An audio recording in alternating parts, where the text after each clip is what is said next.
Գախնիկներ Սոնայից։ Գտնվում էր շրջակ։ Դե պետք է երաժիշտները իրար օգնեն։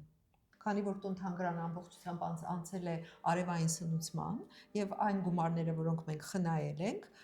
մենք ուղղորդում ենք դեպի հրատարակություն։ Գիտես ինչ հիշեցի։ Ինչ է։ Հա ոչինչ չէ, որ ձայնագրվում է։ Ես օգտագործելու եմ։ Միջաց, գիտես ես ինչ սուրճ է։ Ինչ է։ Off stage-ում ուրիշ սուրճ չեն խմում։ Այո։ Off stage-ում միայն ամեն ինչը պետք է լինի բարձրակարգ։ իմպորտնի։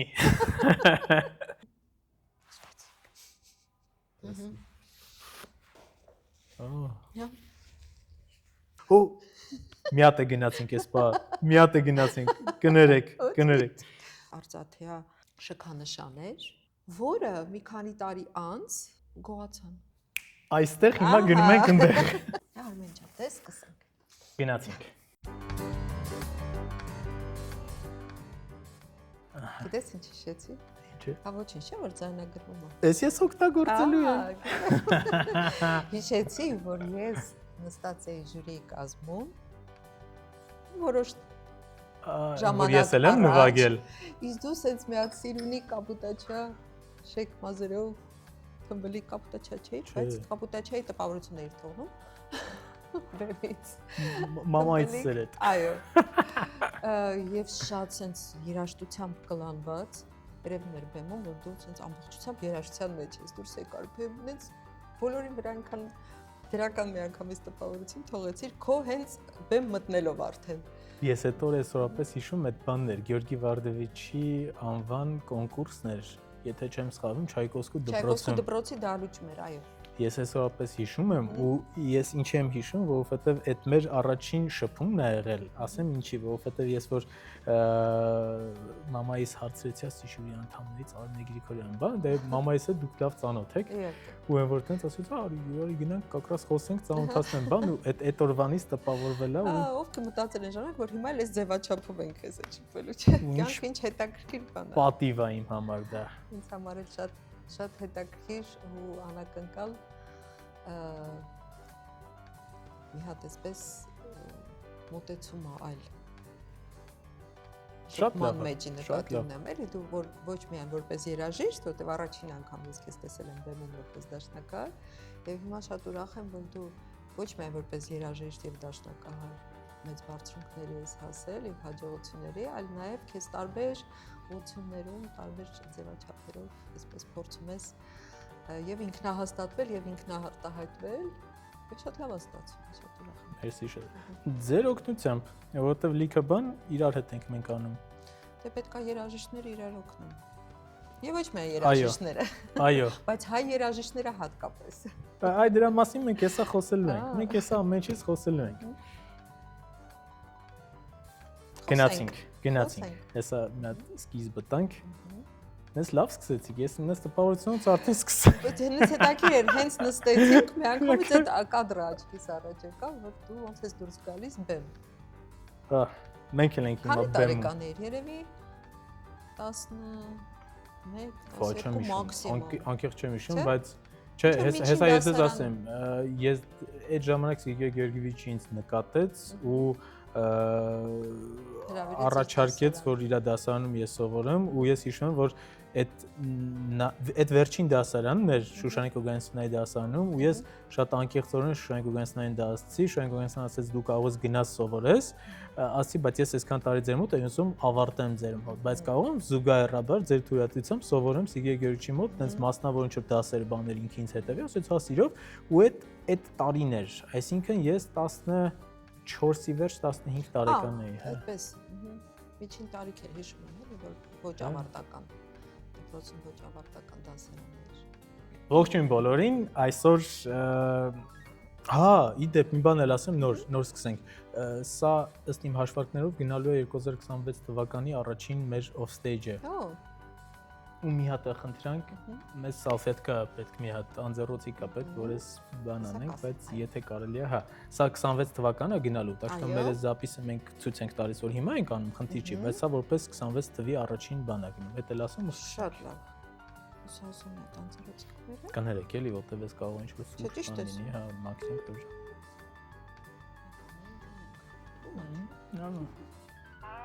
Այդա ջան, որ խնդրեմ անձեռոցիկ կբերեք։ Հա։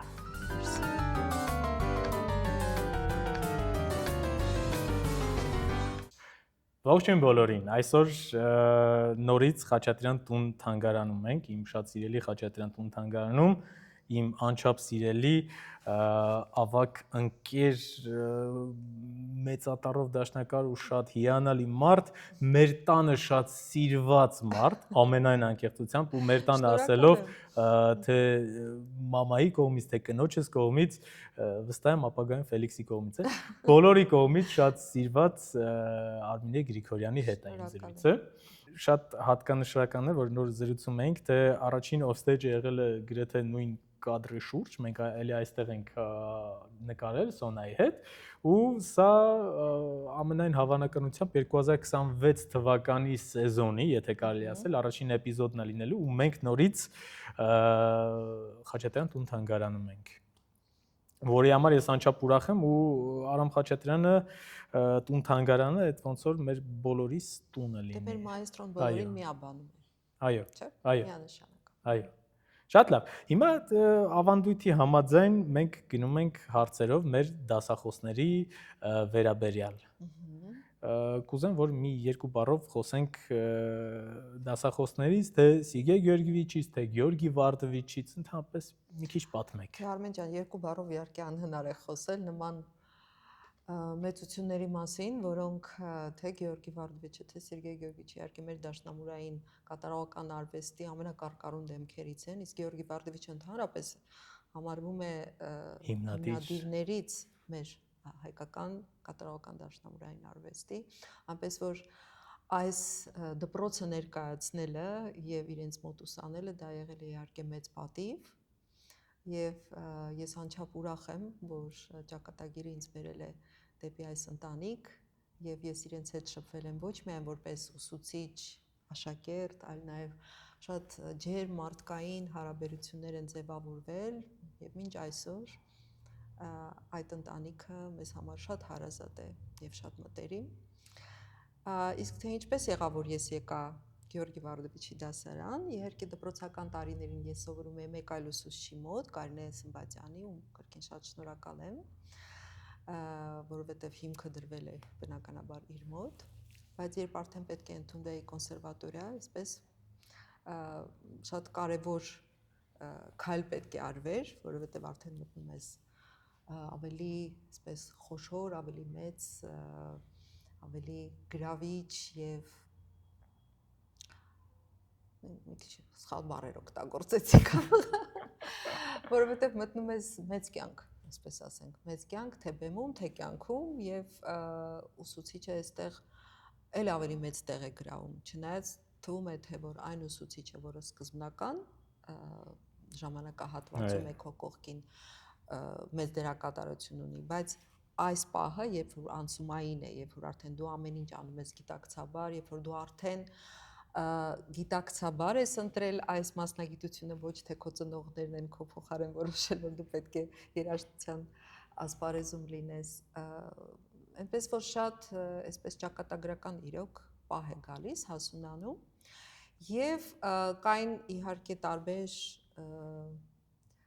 ցանկություններ եւ տարբեր առաջարկներ տարբեր երաժիշտների, դասախոսների կողմից, այսպես ասեմ, որովհետեւ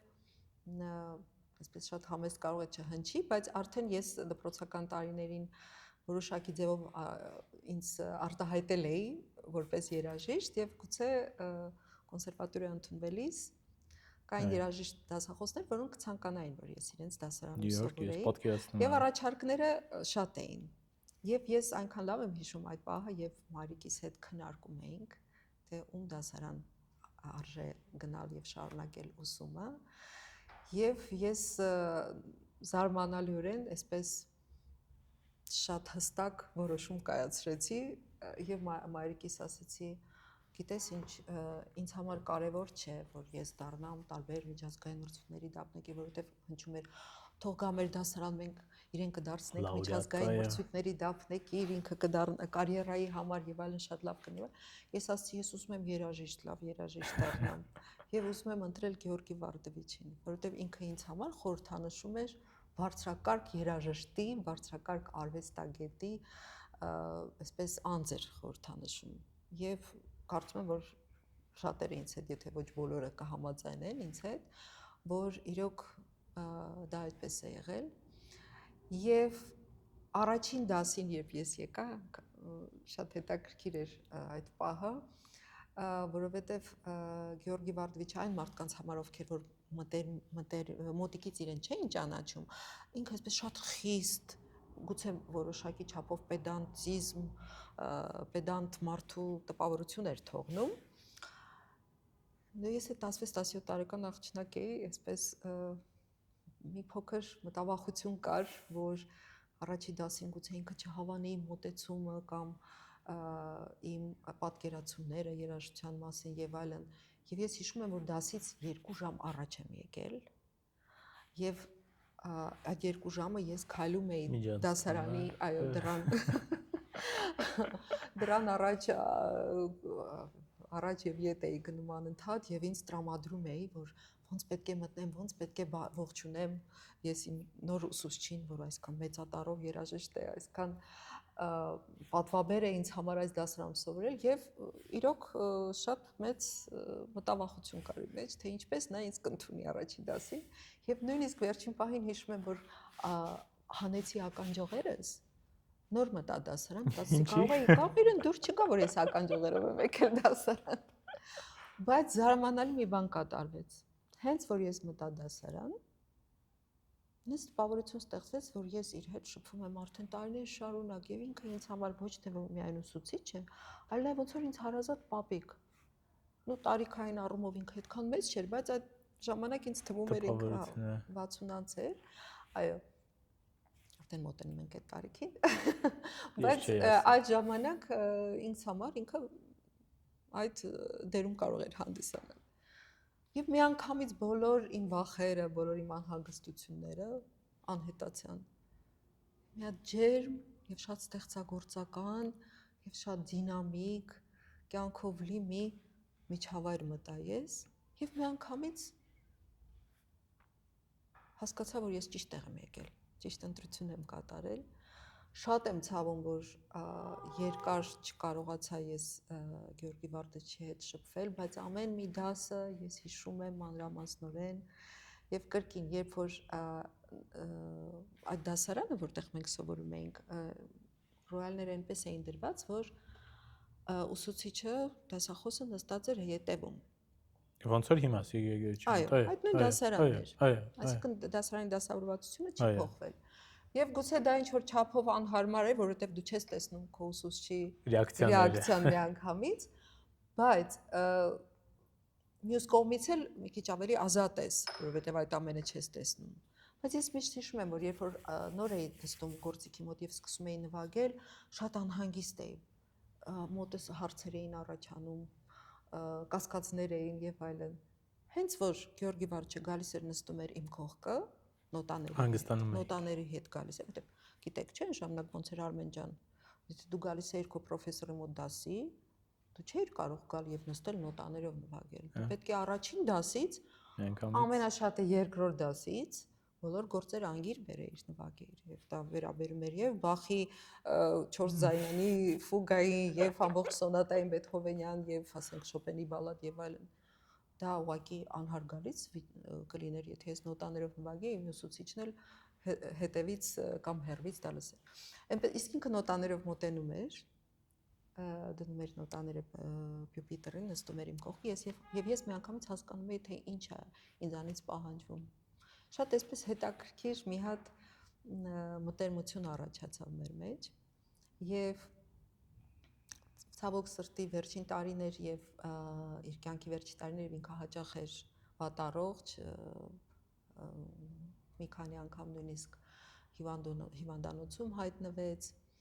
բայց ելի եմ ասում այդ բոլոր դասերը մխրճվել են իմ հիշողության մեջ եւ մանրամասնորեն ես հիշում եմ թե որ ստեղծագործության վրա ինչպես ենք աշխատել ինքը շատ հետաքրքիր այսպես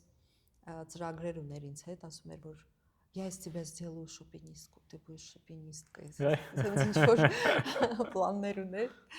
Եվ իրոք իր մոտ ես 2 բալադ եմ անցել Շոպենի, 3-րդ եւ 4-րդ, եւ նաեւ մի քանի նոկտյուրն եմ նվագել էտյուդներից, բայց ոչ միայն իհարկե Շոպեն։ Այո։ Սկարլատի սոնատներն եմ հիշում, թե ինչքան հետաքրքիր էինք մեր աշխատում այդ սոնատների վրա, Բեթհովենյան 7-րդ սոնատներ, որ ամբողջությամբ իր մոտ անցա, Բախի մի քանի պրելյուդ եւ ֆուգա եւ այլն։ Եվ երբ նա կյանքից հեռացավ, շատ ցավալի էր ինձ համար այնքան մեծ ստրես էր դա։ Ես մի որոշ ժամանակ նույնիսկ չէի կարողանում նվագել, որտեղ երբ որ բացում էի նոտաները եւ տեսնում էի իր ձեռքով կալիգրաֆիկ, այսպես ձեռագիր ուներ, իր ձեռքով գրված նշումներ, ես չէի կարողանում նվագել։ Շատ միանգամից հուզվում էի։ Եվ քանի որ նա հեռացավ մայիսի սկզբում, մեզ սպասվում էին քննություններ, այսինքն շատ այսպես դժվար ժամանակահատված էր, որ պետք էր արագ կողմնորոշվել ում մոտ գնալ եւ շարունակել ուսումը եւ այլն։ Եվ կրկին ես շատ շնորհակալ եմ ճակատագրից, որ կրկին ճիշտ որոշում կայացվեց, որ շարունակությունը պետք է լինի իր որդու դասարանում, ով շարունակում է այդ բոլոր ավանդույթները, թե Սարաջևյան դպրոցի, թե ընդհանրապես հայկական կատարողական արվեստի լավագույն ավանդույթները կարելի ասել շարունակում էին իր դասարանում։ Եվ այսպես Սարաջևյան դպրոցի ուղին շարունակվեց, եւ արդեն Սերգեյ Գյորգիչի հետ միասին մենք մեծ ուղի ենք անցել, մրցույթներ, համերգներ, շատ հետաքրքիր ծրագրեր։ Այստեղ հենց այս սրահում քանի բազմիցս մենահամերգներ եմ ունեցել, իր հետ տարապել ենք, ընտրել ենք բարդագույն ծրագրեր, հետո Սերգեյ Գյորգիչը ասում էր, կարճ է ժամանակը, գուցե չհասցնենք, բայց չէ, ճիշտ է, մոտիվացիան ճիշտ է, պետք է այդպես անել, որ շատ բան հասցնել եւ այլն։ Եվ արդեն կոնսերվատորիան եւ ասպիրանտուրան եւ ես իր դասարանում ավարտեցի։ Դե այնուհետև արդեն ուսում իր մոտ շարունակեց Սոնան, այնպես որ կրկնվեմ մենք այդ ընտանիքի հետ ավանդույթները շարունակում են, այո։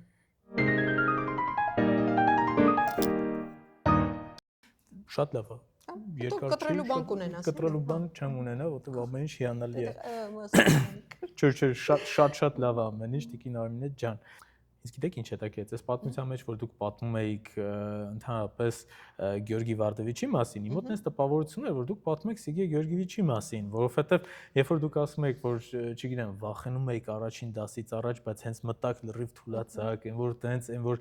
հետևում է ինքը նստում դասախոսը, բայց մոտենում է դուք արդեն գիտեք ինչի մասին, աբսոլյուտ իմ աչքի առաջ Սերգեյ Գեորգիեվիչն էր։ Ու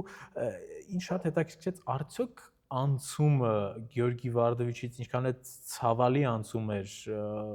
բայց արդյոք այդ անցումը շատ սահուն էր Սերգեյ Գեորգիեվիչի դասարան։ Բնականաբար նույն ավանդույթները, նույն շկոլան, ամեն ինչը նույնն է, պարզ է, նույնիսկ անկեղծ որ ասեմ, տիպաժով էլ շատ նման են իրանք։ Ես պարզ է Գեորգի Վարդևիչին չեմ տեսել, մամասայից պատմում է Գեորգի Վարդևիչի մասին ու էլի լրիվ նույն ձև էր պատմում, որ տենց տեսքից շատ խստագույն մարդ ու բոլորն էին քաշվում, ու երբ որ Սերգեյ Գեորգիչի մասին էլ իմ մոտ խոսում են, որ բոլորը քաշվում են, ես Սերգեյ Գեորգիչից բնականաբար քաշվել եմ, բայց ես հիմա հո տենց չեմ, այսինքն հիմա արդեն այդ լրիվ ես իրեն լավ ճանաչելով, ինչքան է որ քո դասախոսն է դու քաշվում ես, բայց մեկը գիտես որ ինքը, հա, լավ իմաստով, բայց այդ վախը չկա ինչ որ բան, որտեղ այդ կողքից, բայց մարդիկ մտածում վայ, ինչ ասեն, ու նույնն է Գեորգի Վարդևիչից են պատմում, այդ տիպաժը շատ նման է։ Հիմա արդյոք այդ անցումը եղել էր շատ սահուն ձեր մոտ։ Այո, հենց դրա մասին էի խոսում, որ ճիշտ էր ընտրությունը, որովհետև եւ սահուն էր եւ մարդկային առումով եւ երաժշտական բոլոր ավանդույթների մոտեցումների առումով, այսինքն մենք սկսեցինք աշխատել, շարունակելով այն ամենը, ինչը սկսել էինք Գեորգի Վարդևիչի հետ։ Նույնիսկ ծրագիրն էլ։ Նույնիսկ ծրագրերը, ինքը ես հիշում եմ, որ Սերգեյ Գեորգիչը առաջի դասին ինձ ասեց, ես կարդացել եմ, որովհետև Գեորգի Վարդևիչը գրառումներ էր անում, բարձվում է միշտ իր մոտ, ոչ թե ձեր թատրոնում, հա։ Չէ, իր մոտ։ Ասում է, ես կարդացել եմ, ես տեսել եմ պապան ինչ ծրագրեր ուներ քեզ հետ եւ այլն, մենք փորձենք այդ ծրագրերը իրականացնենք, շարունակենք։ Այսինքն Գեորգի Վարդևիչը նույնիսկ ինչ որ ուղիներ էր փոխանցել էր նախապես, այո։ Եվ կային ծրագրեր, որոնք որ պլանավորված էին, որ ես պետք է հետո սովորեմ այդ գործերը եւ այլն։ այդ ամենը արդեն մենք Սերգեյ Գեորգիչի հետ շարունակեցինք եւ իրոք այդ անցումը շատ սահուն տեղի ունեցավ եւ պետք է ասեմ, որ Սերգեյ Գեորգիչը մինչ այդ ամբողջ գրեթե ամբողջ դասարանը Գեորգի Վարդուչյանի անցավ Սերգեյ Գեորգիչի մոտ մինչ այդ ինքը այդքան շատ զբաղված չէր դասախոսական գործունեությամբ, ինքը նաև հասարակական գործունեությամբ էր ծանրաբեռնված, նախարարությունում էր աշխատում եւ այլն, եւ երբ որ նա ավելի այսպես ընդգրկուն գործունեությամբ զբաղվեց դասախոսական, ես զգում էի, որ ինքը դասից դեպի մյուս դաս, էլ ավելի է խորանում եւ ավելի այսպես ռուսերեն լավ բառը ազարտ, հա, ազարտի մեջ է մտնում եւ իրեն ավելի է հետաքրքրում այդ բնագավառը, որտեղ ինքը որպես դաշնակար հրաշալի դաշնակար է եւ միշտ բեմերում փայլել է թե որպես մենակատար, թե իր եղբոր հրաշալի երջանկահիշատակ Վահրամ Սարաջևի հետ միասին, իրենք բազմիցս տարբեր երկրներում հանդես են եկել։ Այսինքն ինքը իր այդ ամբողջ փորձառությունը դեռ ոնց որ առիթ չէր ունեցել փոխանցել այլ երիտասարդ սերունդին եւ այդ առիթը ստեղծվեց։ Եվ ես հիշում եմ, որ դասերին միշտ իր աչքերը փայլում էին, հատկապես երբ որ ինչ-որ նոր գործ պետք է սովորեինք, նոր գաղափարներ էին առաջանում, այդ եռանդը, այդ երիտասարդական ավյունը իր մեջ եռում էր եւ փոխանցվում ուսանողներին։ Ես միշտ հաճիկով եմ իր դասերը հաճախել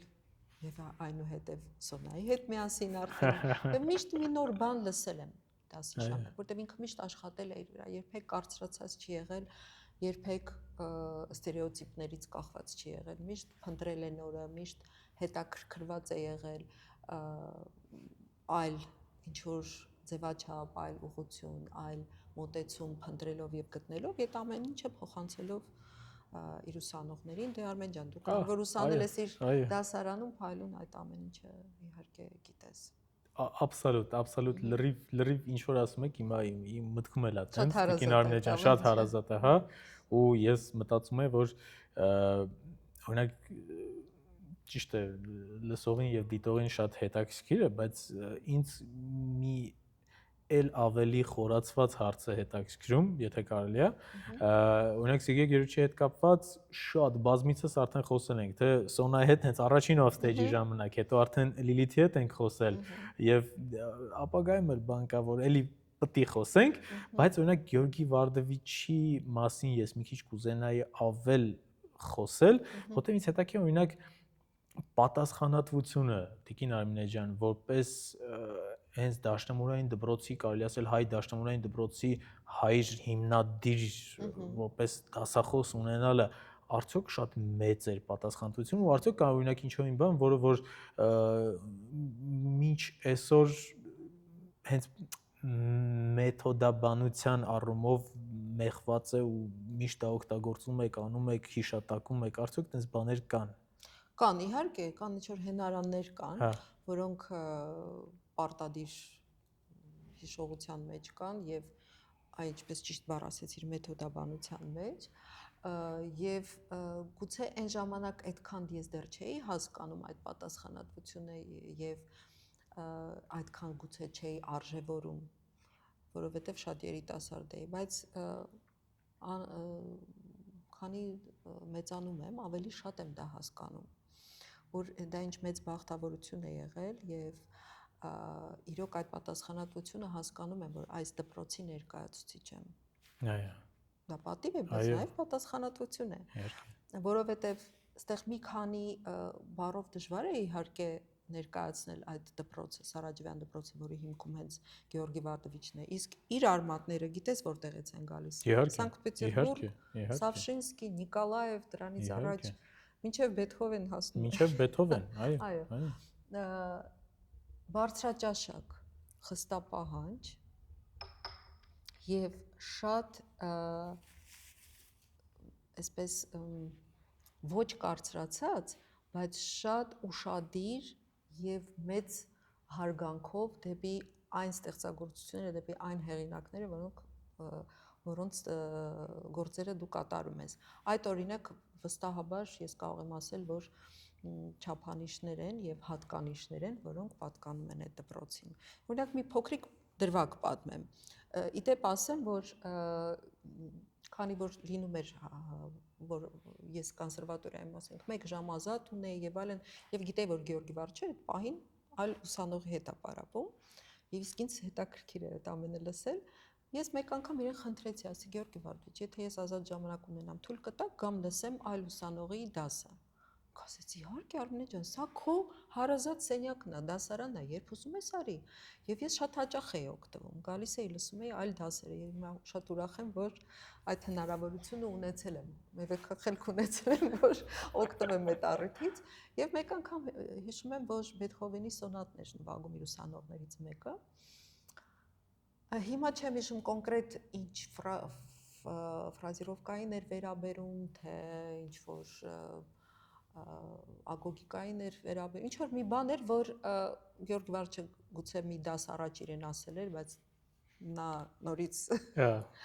այլ կերպ էր նվագում եւ երբ այդ դասին նորից այդպես հնչեցրեց Գեորգի Վարչը մի հատ ֆրազա ասեց որը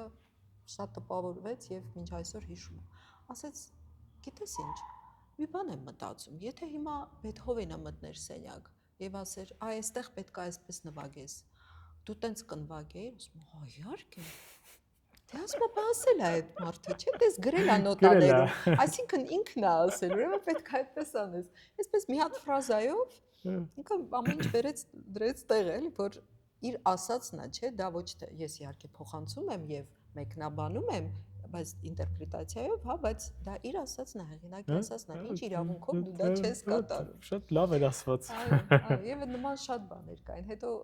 դեպքեր էին լինում որ ասենք ուսանողը նվագում էր կոնցերտ օրինակ հիշում եմ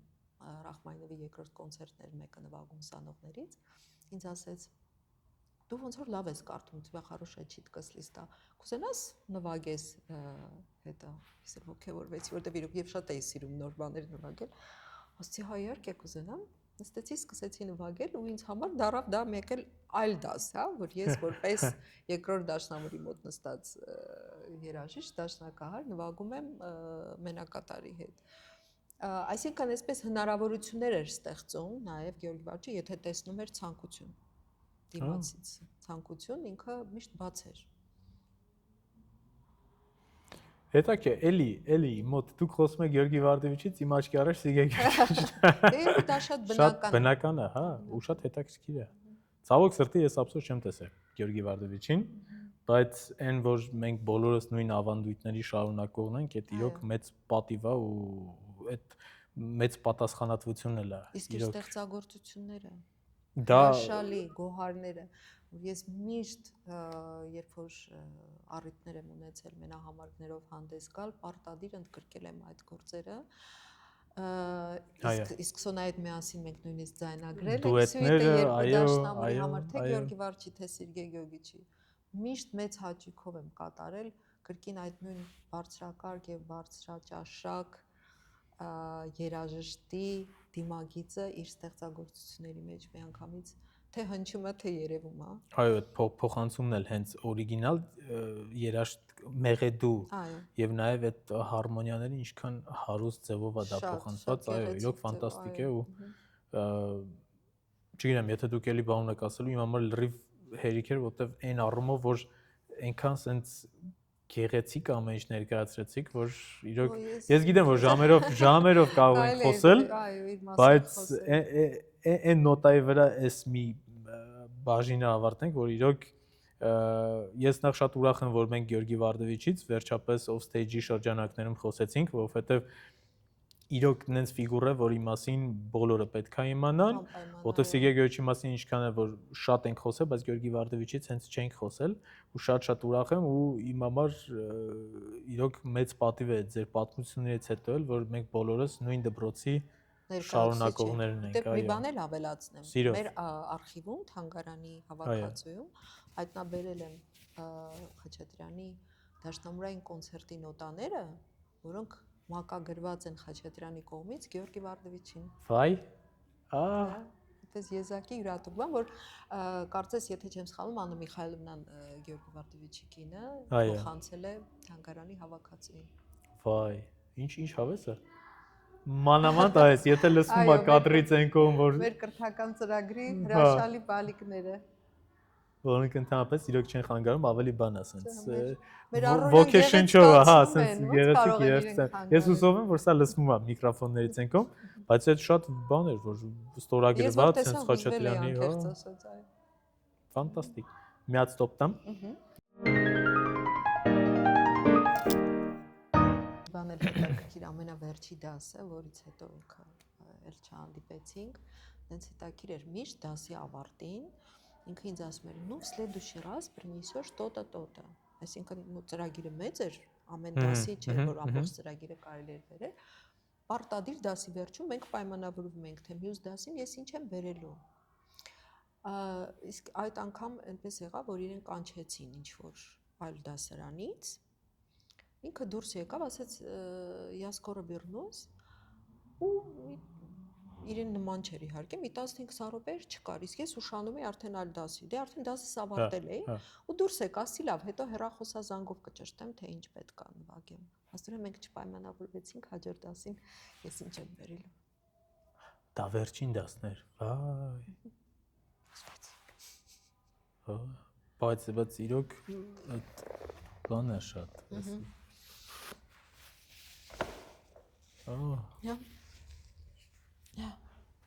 Շատ բան էր, ֆիլմային, կինոնկարային, որ այսինքն դուք միշտ պայմանավորվել եք հաջորդ դասին ինչ, իսկ այդ դասին չեք պայմանավորվել ու առաջի դեպքում դրանից հետո չի եղել։ Շաքաղվելու բան էր, հա։ Որտեղ մենք իր հետ ասենք հիմա եթե չեմ սխալվում, կարծեմ 2 շաբթի, 5 շաբթի ենք հանդիպում։ Այսպես ոնց որ դաս մյուս դասից մի օր առաջ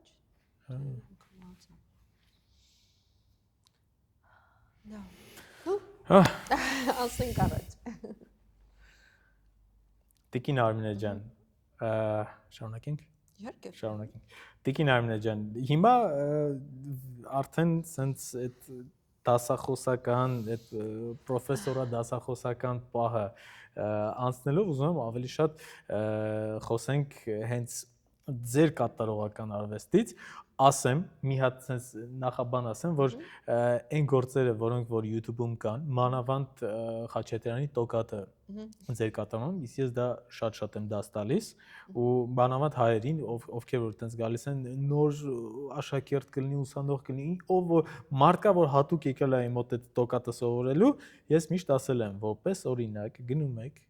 ու Արմինե Գրիգորյանի տոկատը լսում եք, ուզում եմ ասեմ, այդ իմ մոտ միշտ sense այդ գովազդային պահն է, որ որպես դուք կատարող իմ համար որպես կարելի ասել ձեր ուսանողական սերնդի դաշնակահար միշտ եղել եք որպես տենց օրինակ ու հաճելի է լսել։ Ոնց ամենասկզբում խոսեցինք, ես այն թվերին չէի պատկերացնում, որ sense կնստենք, sense հավես կզրուցենք, որ հիմա շատ ուրախ եմ։ Հիմա անցնելով ձեր կատարողական բաներին, ուզում եմ շատ սիրուն անցնեմ ձեր դուետին, բայց այդ սիրուն անցնելը սահուն ուզում եմ, որ մենք խոսենք այն մրցանակներից, որ դուք շատ ստացել եք նաև դուետներով Սոնայի հետ։ Կուզեմ, որ մի երկու բառով դրանից խոսենք ու մեկ էլ հատուկ մրցանակ ունեք նաև Սերջո Կալիգարիս լավագույն կատարման համար ու այդտեղից ուզում եմ սիրուն անցնենք մեր Սոնայի հետ ձեր դուետները։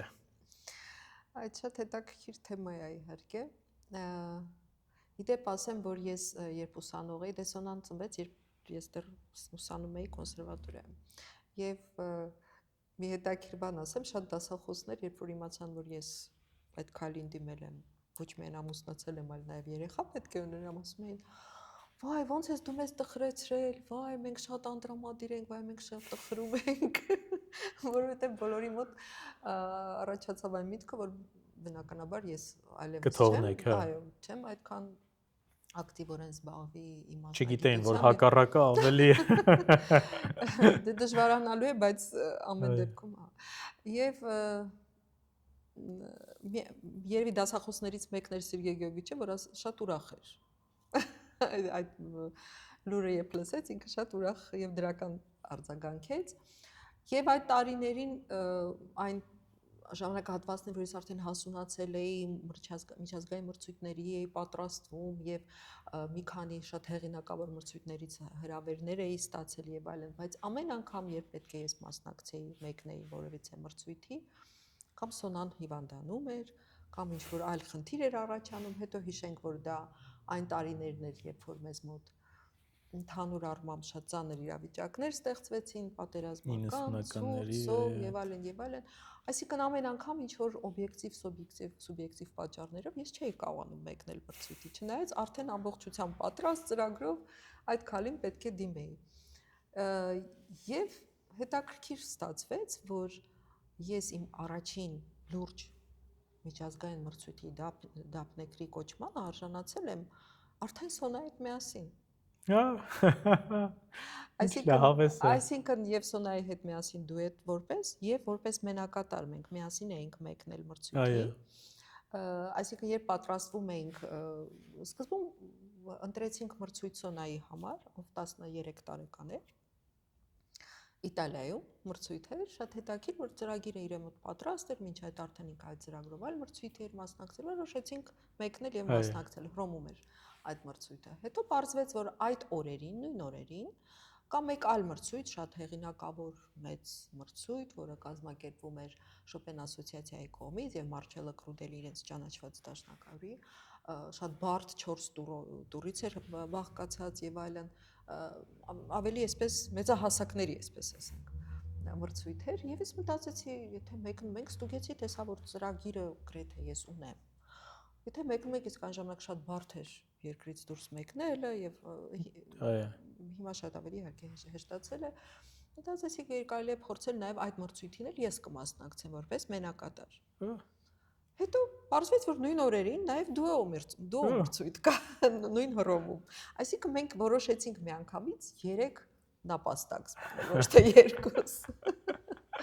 Սոնան իր մրցույթում, ես իմ մրցույթում, որը մինչև 36 տարեկանների համար էր, այսինքն ես դեռ կարող էի մասնակցել եւ դուք հիմա էլ կարող եք մասնակցել։ Շնորհակալ։ Ես անպայման այդ խորհուրդը կուզում ասեմ տարիքային առումով շնորհակալ եմ Արմեն ջան։ Եվ դուետների մրցույթ։ Այսինքն մենք միանգամից 3 մրցույթի մասնակցեցինք եւ 3 մրցույթներից էլ բերեցինք դափնեկիրների կոչումներ եւ հատուկ մրցանակներ շահեցինք։ Սոնան իր մրցույթում, մենք դուետ որպես մրցույթում այդ Սերժո Կալիգարիսի մրցանակը իր կողմից գրված ստեղծագործության համար ինքը հանձնեցեց մրցանակը։ Այո։ Եվ ես արդեն իմ այդ ավելի լուրջ բարդ մրցույթում այդտեղ շատ հետաքրքիր պատմություններ կան, երևի առանձին մի հանդիպման թեմա է։ 17 օր շարունակ մենք գտնվեցինք Հռոմում, ես եւ Սոնան, եւ բավականին բարդ սիտուացիաներ էին առաջանում, բայց մենք հաղթահարեցինք այդ ամենը եւ 6 պատվոգրեր բերեցինք, թե դափնեկիրների կոչումների, թե հատուկ մրցանակների։ Եվ մեր դուետը կարելի ասել ստեղծվեց այդ մրցույթին ընդառաջ, որովհետեւ երբ որ մենք հասկացանք, որ այնտեղ դուետի մրցույթ կա, որոշեցինք որպես դուետ ծրագիր կազմել եւ սկսել նաեւ Ինչեւ չէիք նվագել։ Ինչեւ դե փոքրիկ էր։ Եթե նվագում էինք, ապա գուցե ինքը կոնցերտ էր նվագում, ես նվագակցում էի այսպես, բայց որպես դուետ մենք սկսեցինք նվագել այդ ընթացքում եւ միանգամից մրցույթի դափնեկիր դարձանք։ Ես նույնիսկ հիշում եմ, որ ժյուրի անդամներից մեկը, երբ որ Սոնային իր մենակատար որպես դափնեկրի կոչման պատվոգիրը տվեց, հետո կանչեցին, որ հանձնեն նաև մեզ դուետի արդեն մրցանակը, Սոնային ասեց. դու որոշել ես բոլոր մեր մրցանակները այստեղից տանես։ Այսպես, եւ իրենք բոլորը վստահ էին, որ մենք ուղղակի ուսուցիչ աշակերտ ենք։ Այո, չգիտեմ, որ մենք մայրու աղջիկ ենք, առաջին մեր ազգանները տարբեր էին։ Միայն վերջին օրը երբ արդեն գալահամերգներ, իսկ գալահամերգին մենք թե որպես դուետ նվագեցինք, թե ես օրկեստրի հետ նվագեցի որպես իմ մրցույթի դափնեկիր, միայն գալահամերգի օրը իրենք ճշտեցին դա եւ բեմից հայտարարեցին, որ Madre and Figlio, եթե չեմ սխալվում, այո։ Եվ ես նաեւ արժանացա հատուկ մրցանակի Հռոմի դեպուտատների պալատի կողմից։ Դա մի շատ հետաքրքիր էսպես արծաթյա շքանշան էր, որը մի քանի տարի անց գողացան։ Հայաստանում։ Այո։ Ոայ։ Դա շատ զարմանալի պատմություն է, անկեղծ ասած։ Ինչ որ ընդհանուր գողություն ա եղել էլ, թե հենց այդ մրցույթների այդ բոլոր դափնեկիների կոչումների պատվոգրերը, մրցանակները, շքանշանները մենք պահում էինք ոչ թե տանը, այլ ամուսնուս արվեստանոցում։ Հա։ Եվ մի օր իր արվեստանոց ներխուժեց մի վատ մարդ, այսպես ասենք։ Հա։ Եվ զարմանալիորեն տարավ միայն այդ շքանշանը եւ մեկ այլ շքանշան։ Այսինքն ուրիշ ոչինչ իրեն այնտեղ չէր հետաքրքրել։ Ման եկեք դաշնակարների մեջ։ Ոնց որ պատվերով իջորվա։ Իսկ այդ ձեր հետ տարին մասնակցած դաշնակարների, պարտված դաշնակարների մեջ ման եկեք։ Շատ զարմանալի բան, անկեղծ ասած, մինչև այսօր առեղծված է դա։ Մենք նույնիսկ դիմեցինք Մարչելո Կրուդելիին, ասելով, որ շքանշանը, որը մենք ստացել ենք ձեր մրցույթին, ցավոք սրտի անհետացել է, արդյոք հնարավոր է մեկ այլ շքանշան ինձ տրամադրել, իրենք խոստացան, որ այո, բայց հետո մոռացան իրենց խոստումը, բայց քանի որ տեսահոլովակում եւ լուսանկարներում այդ ամեն ինչը որպես փաս ներկայացված է, մնացել են միայն այսպես նյութեր։ Չէր լինի այս պատմությունը, որ իրոք շատ զավեշ տալի է։ Մրցանակը ձերն է, ասես տեն ձերն է, բայց այդ պատմությունը, որ հենց այդ կան, հենց այդ մրցանակը տանեն։ Անկեղծ ասած արվեստանոցում կային այլ ավելի Ես արժեքավոր պատկերացնում եմ, իրեր, հա, արվեստանոցում, հա, որոնք որ մնացին տեղում։ Պետքա ման գալ իրանց միջև այդ պարտված դաշնակը։ Կրկին ինչ որ սցենար է, չէ՞, կինոֆիլմի սցենարի։ Շատ հետաքրքիր է։ Այո։ Շատ հետաքրքիր է։ Այնպես որ մեր դուետը սկսվեց այսպես Հռոմում մրցույթի մասնակցել։ Մինչ օրս բազում բեմեր տարբեր։ Եվ մենք շատ ոգևորվեցինք, հատկապես որ մեր առաջին ելույթը այդպես բարձր գնահատվեց եւ այդ ոգևորումը շարունակվում է մինչ այսօր։ Մենք շատ ենք սիրում միասին ամբողջնել երաժշտություն։ Այո։ Եվ ընդհանրապես այդ ասպարեզը, այդ ձևաչափը շատ հետաքրքիր է։ Դե ես պետք չէ որ քեզ պատմեմ, դու ինքդ հրաշալի ձևով այդ ամենը գիտես, բայց պատկերացրու ինչքան հետաքրքիր է, երբ որ դու նվագում ես քո հարազատի հետ, քո արունակիցի հետ, ով քո աչքի առաջ է մեծացել եւ մասնագիտորեն մեծացել եւ որպես անձնավորություն ձևավորվել եւ տարբեր կյանքի этаպներում այնքան հետաքրքիր է, որ տարբեր ձևով դու կարողանում ես իր հետ ընկերակցել բեմում։ Այո։ Ստեղծագործել, դա շատ մի ոնց ասեմ, երևի նաև հոգեբանորեն հետաքրքիր ինչ որ ուսումնասիրելու պատմություն է, պահ է եւ որպես երաժիշտ, երբ որ դու աշխատում ես եւ ստեղծագործում ես մի այլ երաժշտի հետ, ով քո մի մասնիկն է կազմում։ Դա շատ հետաքրքիր։ Իսկ շատ եք մասնագիտական առումով վիճում։ Որ այս բանը ես sense եմ ուզում, չէ՞, ես բանը պատկերացրու, որ շատ չէ, բայց իհարկե լինում են նման դեպքեր եւ երևի դա էլ է բնական եւ նորմալ, բայց այնպես չի, որ ես ու Սոնան շատ նման ենք թե որպես անձ, թե որպես երաժիշտ, մենք տարբեր ենք եւ դա էլ իր հետաքրքրությունը ունի եւ իր բազմազանությունն է բերում նվագի մեջ եւ ես շատ ուրախ եմ, որ մենք տարբեր ենք։ Ես շատ ուրախ եմ, որ Սոնան իր ձևի մեջ է, իր ձեռագիրը ունի որպես երաժիշտ։ Դա ինձ միայն ուրախացնում է եւ Այո։ ոգևորում։ Ու միևնույն ժամանակ երևի նաև ձեզ հեշտել է, որտեղ բացի ոնց որ արդեն խոսեցինք, բացի հենց մայրաղջիկ, նաև նույն շկոլայի ներկայացուցիչ այդ առումով, հա, այսինքն այստեղ վեճը արդեն ոչ թե ինչ-որ շկոլաների, այլ ինչ-որ տենց ցանկությունների, մանր ցանկությունների, որը որ հա, այս բանը ասես տեմպային կամ ինչ-որ բաների, հա, ինտերպրետացիոն հարցեր կան։ այո։ Պետք է ասեմ, որ հիմնականում ես եմ հարմարվում Սոնային։ Վայ։ Որովհետև ինքը շատ ավելի իմ կարծիքով ինքը ավելի համոզիչ է լինում, երբ որ սկսում է բացատրել։ Ես այդ հարցը ուզում էի տալ, բայց ինձ ամաչեցի տալ, ուզում եմ ասել իսկ ով է զիջում այդ բան, բայց ես ավելի հաճախ, բայց ոչ թե զիջում եմ, որովհետև այո, հասկանում եմ, այո, այլ հասկանալով եւ իր մտածումը հարգելով, այո, եւ ճիշտ ընկալելով։ Սուպեր։ Շատ լավ։ Մինչև անցնելը մի հոգի ավել կազմին տրիոյին։ Ես ուզում եմ մի հոգի ավել ինձ մի քիչ ոնց ասեմ, որ տենսին ներս գցեմ մի քիչ։ Ներկայացնեմ։ Չէ, ոչ թե ներկայացում, ուղղակի ուզում եմ որ մի երկու բառով խոսենք մեր 6 ձեռքի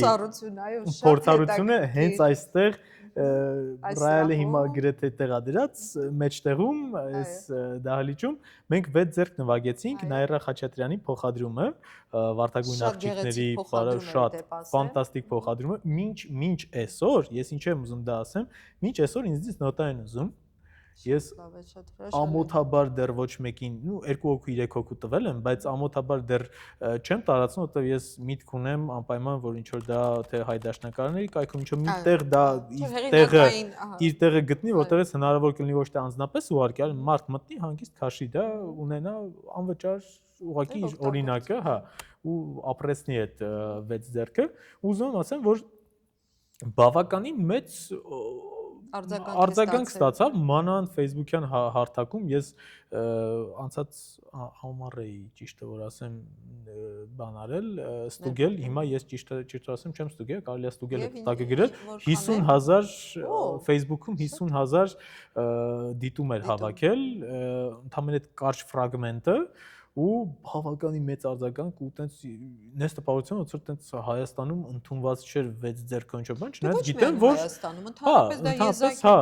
ու այնքան լավ աստացել որ նենց ուրախանում եմ ես եմ մեկ-մեկ որ տենց հետ եմ գնում ինչ որ բան եմ նայում տենց միշտ այդ վիդեոն որ տենց աչքիս տակ անցնում է տենց շատ ջերմ հիշողություններով ա դա իմ մոտ ու շատ կար ժամանակում հիշում եք այո եւ մենք նույնիսկ բեմ հանեցինք հիշում ես համերգի վերջում որպես անակնկալ այո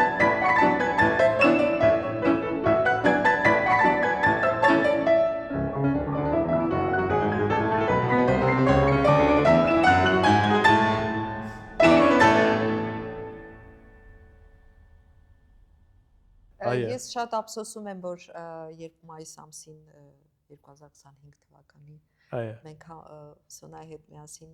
որոշում կայացրեցինք, որ անպայման մեր ուսուցչի Հոբելյանին պետք է նվիրենք մի համերգային երեկո եւ շատ էինք ուզում, որ դու վերջում ես էլի կրկին որպես անակնկալ միանաս եւ մենք մեր ուսուցչին Սավուկ սրտի երկրում չէի, այո։ Եվ դու երկրում չէիր, բայց այդ միտքը գաղափարը կար։ Այդ միտքը, հա, ես հիշում Սոնան ինձ գրեց, ասեց որ իր անունից, ասեց մամա հետ որոշել ենք, որ այս բանը սենց անենք, ես եմ որ ասի մի քանի օր հետո եմ ես գալիս, ինձ ափսոս էր։ Բայց, հա, առիթներ կան ու ես հիշում Կոմիտաս Թանգարան ինստիտուտում էլ ինչքան այդ բաղը հավես էր վերջում նվագելը, այդ ձայնագրությունը կա, ոչ մեկ դեռ չի տեսել, բայց մի օր կարելի է դա հրապարակել, շատ լավ է։ Հիմա սահուն անցնում ենք տրիոյի ուրիշ կազմին, ինձ հանում ենք ու ուրիշ կազմով ենք տրիոն ներկայացնում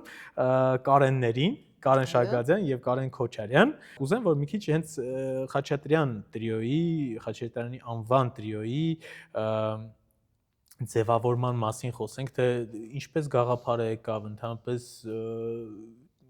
ինչքան հաջողված սա տրիո է, որովհետև հայկական հենց շրջանակներում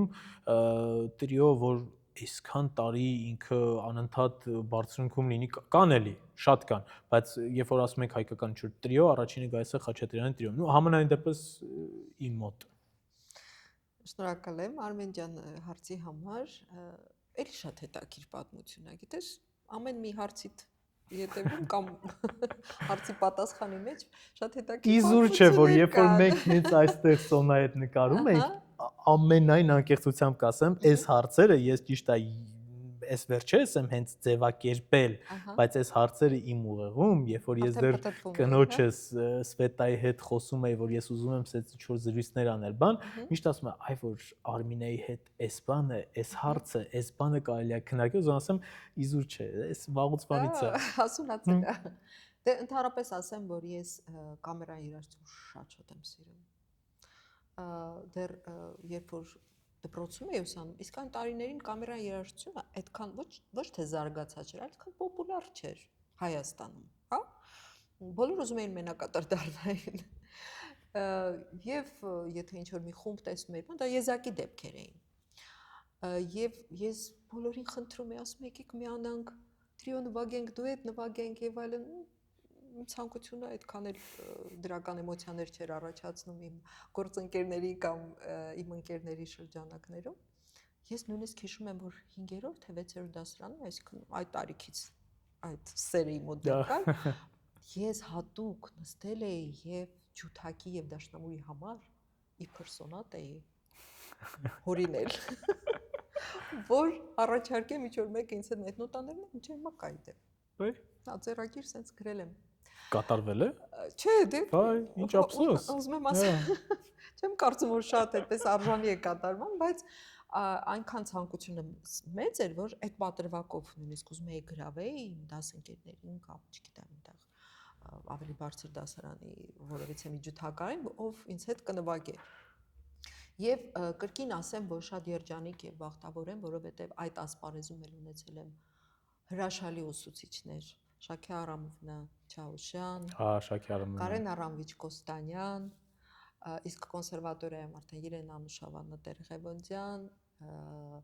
Զորյան, իմ անսամբլի ուսուցիչը եւ Իրեն Անուշավանա Տեր-Ղևոնդյանը իմ նվագակցության արվեստի ուսուցիչը։ լեգենդար անուններ։ Այո, եւ երևի թե այդ իմ ողջավորությունը, այդ սերը էլ ավելի զարգացավ, երբ ես ուսանեցի նման մեծությունների մոտ։ Եվ դա երևի բնականորեն պետք է բերեր մի որևիցե այսպես արտահայտման այս ասպարեզում։ Երկար տարիներ համագործակցել եմ ճանաչված ջութակահար Նիկոլայ Մադոյանի հետ։ Այո։ Մոտ 8-9 տարի մենք իր հետ Ձայնասկավառակ էլ չէ՞։ տարբեր ձայնասկավառակներ ունենք, շատ տարբեր ծրագրեր ենք իրականացրել թե Հայաստանում, թե Հայաստանից դուրս։ Այո։ Եվ 2005 թվականին, երբ ես արդեն այստեղ էի, պատիվ ունեի արդեն տնօրինել տուն թանգարանը, ինձ մոտ եկավ Սիբիլ Չոփը, ջութակարուհի ճանաչված Շվեյցարիայից, ով դեռ 99 թվականին Կարեն Քոչարյանի եւ Արեգ Սիմոնյանի հետ ձևավորել էր Արսիկա տրիոն։ Բայ։ Այո։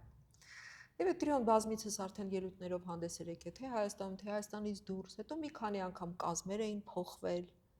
բայց դե Սիբիլեն մնում էր բնականաբար որպես ջութակարուհի։ Եվ նա կրկին ուզում էր կազմ փոխեր եւ որոշել էր ինձ դիմեր, որ ես իրեն միանամ որպես դաշնակահար, իսկ այդ ժամանակ, երբ որ ես եկել էի այստեղ, հենց հետաքրքիր է, գիտես, անընդհատ իմ մեջ ասես գաղափար էր պտտվում, որ ինչ լավ կլիներ, եթե Խաչատրյանի անունը կրող մի հատ անսամբլ լիներ, օրինակ տրիո։ Այսինքն ես արդեն տիեզերք ուղարկել էի այդ իմ ցանկությունը։ Նույնիսկ հիշում եմ, որ օրինակ Պարուշա Հասիզյանը մի պահ եկել էր ինձ մոտ, թավջութակահար։ Այո։ Եվ ես իրեն ասեցի, ցանկանայիր տրիոն նվագենք, ասես դե ես այստեղ չեմ ապրում, ինքը Ֆրանսիա էր արդեն տեղափոխվել։ Սենց նման ինչ-որ դեպքեր եղել էր, որ ես ինչ-որ տարբեր երաժիշտների առաջարկել էի, բայց երևի ամեն ինչը ժամանակին պետք է լիներ։ Եվ երբ որ Սիբիլեն ինձ առաջարկեց, ասեց ուզում ես մի հատ մենք դուետով մի համերգ, մի ծրագիր պատրաստենք, ելույթ ունենանք ու զգանք, ուզում եք իրար հետ նվագենք թե ոչ։ Ասեցի իհարկե ուզում եմ։ Ընդհանրապես ես միշտ նման գաղափարներին մեծ այսպես հաճույքով եմ արձագանքել, չեմ հրաժարվել։ Մենք իր հետ միասին մի հատ սոնատների երեկո պատրաստեցինք, արդեն նույնիսկ չեմ հիշում ինչ սոնատներ էին, Brahms կար այնտեղ, Բեթհովեն էր, 3 սոնատներից էր, բայց չեմ հիշում երրորդը։ Կամերային երաժշտության տանը հանդես եկանք, այսինքն արդեն առաջին փորձից որոշեցինք, որ ուզում ենք 2005 թվականին։ 2005 թվականին։ Եվ ինքը ասաց, եւ ես կուզենամ, որ Կարենը Քոչարյան նորից վերադառնա մեր կազմ, ես իր հետ միշտ մեծ հաճույքով եմ նվագել, իր ձայնը շատ սիրում եմ, ես իրեն հասկանում եմ, որովհետեւ իր ձայնը յուրահատուկ է։ Եվ մենք կազմեցինք նորից տրիո այս կազմով արդեն եւ սկսեցինք այս կազմով նվագել։ Բայց նույն անվանման տակ Արսիկա։ Հատկապես որ իմ անվանի առաջի երկու տառը համապատասխանում էին, այո։ Ծրագրեր կազմեցինք, նույնիսկ դիմեցինք, գտանք մի հովանավորի, ով հովանավորեր մեր ծրագրերը Հայաստանի մարզերում, ինչ շատ միշտ կարևորել ենք մարզային ծրագրերը։ Եվ այսպես ոգևորված սկսեցինք նվագել, մոտավորապես մի քանի ամիս տևեց մեր ոգևորությունը, որից հետո Սիբիլե Չոփը այնպես ստացվեց, որ մեկնեց Հայաստանից եւ որոշ ժամանակ անց որոշեց, որ այլևս չի կարող հաճախ վերադառնալ Հայաստան եւ մենք Կարենի հետ մնացինք առանց ջութակահար։ Բայց մենք արդեն վարակվել ենք այդ գաղափարով եւ ուզում ենք շարունակել տրիոյով նվագել։ Գրեթե ամեն երեկո երկար խոսում էինք հեռախոսով Կարենի հետ, փնտրում էինք ինչ տարբերակներ, ում դիմենք, ով մեզ միանա եւ այլն։ Եվ դիմեցինք բարեբախտաբար Սուրեն Հախնազարյանին։ Ասացինք կցանկանաք մեզ հետ նվագել։ Ասաց իհարկե հաճույքով։ Եվ մոտ 1 տարի իր հետ նվագել ենք։ Մարզեր ենք շատ հաճախ գնացել, Հայաստանում մի քանի համերգ ունեցանք, բայց գիտեինք, որ դա ժամանակավոր է, որովհետև Սուրեն Հախնազարյանը պետք է տեղափոխվեր Մոսկվա։ Ինքն էլ մեզ սկզբում հենց ասեց, որ ես 1 տարի ձեզ հետ հաճույքով կնվագեմ, բայց այնուհետև պետք է մեկնեմ։ Եվ մենք նորից մնացինք առանց ջութակահար։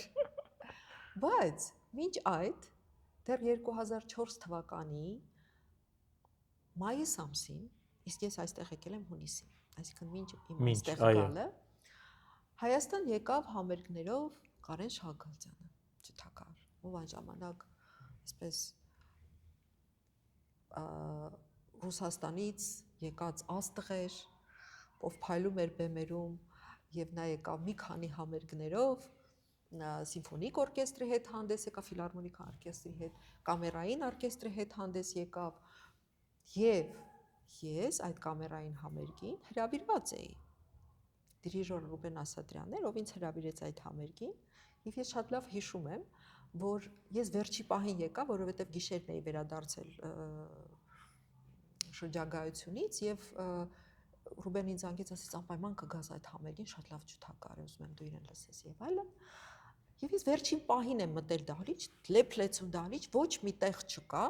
միայն մեկ տեղ է մնացել, հենց գիտես, առաջի շարքում կամերային շատ մոտիկ է, չէ՞ բեմին։ Ինձ տանում նստացում են հենց այդտեղ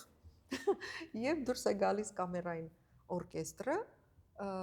եւ որպես թավջութակահար օրկեստրում նստած է Կարեն Քոչարյանը։ Վիվալդի տարվա եղանակները պետք է հնչեն, որտեղ թավջութակայի արտյան շատ մեծ կարևորագույն այսպես դերակատարություն ունի։ Եվ դուրս է գալիս բեմ Կարեն Շահգալյանը։ Երբ նա դուրս եկավ բեմ, Չոր ենթագիտակցաբար իմ մտքում մի հատ միտք առաջացավ, ասեցի, ես իր հետ նվագելու եմ։ Հետո ինքս ինձ ժպտալով ասեցի, ինքը Մոսկվայում է ապրում, նման ճանաչված աստղ ինչ գործ ունի այստեղ Երևանում ինձ հետ նվագի եւ այլն, ասենց միտքը անհետացավ։ Անցավ 2 տարի, եւ մենք Կարեն Քոչարյանի հետ արդեն նվագում ենք, եւ Կարեն Քոչարյանի դեպ նույնպես շատ փայլում էր այդ համերգին, եւ մենք կրկին մնացել ենք առանց ջութակահար եւ Կարեն ասում է. «Իսկ գուցե ես Կարենին զանգահարեմ ասեմ, գուցե ինքը միանա մեզ»։ Ասեցի շատ կասկածելի է, բայց փորձի։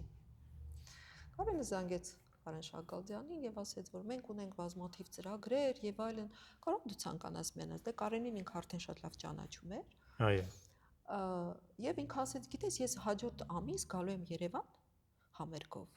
Մենք հանդիպենք, խոսենք, մի հատ փորձենք, տեսնենք, գուցե ինչ որ բան ստացվի։ Եվ նա եկավ Երևան, մենք հենց այստեղ սրահում հանդիպեցինք,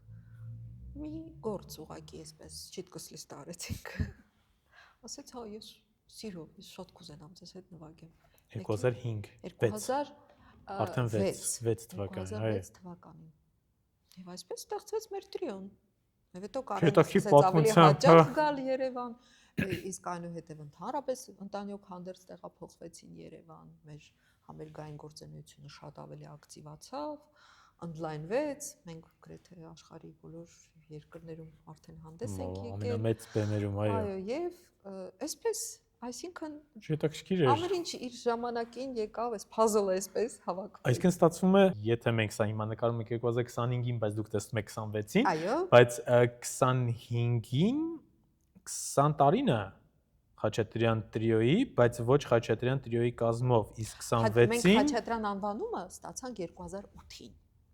Սկզբում մենք էդ էլ է որպես հետաքրքիր։ Արսիկայի ենք ելույթ ունել, եւ բոլորը ասում են, սա ինչ է, փոխեք անունը եւ այլն, արդեն ձեզ հազական չէ, բայց մենք ասում ենք, չէ, բայց պետքա դեռ հասկանանք, որ մենք շարունակելու ենք եւ այլն։ Հետո քանի որ Էդվարդ Միխայելիչ Միրզոյանով մեր միշտ քաջալերում էր մեր,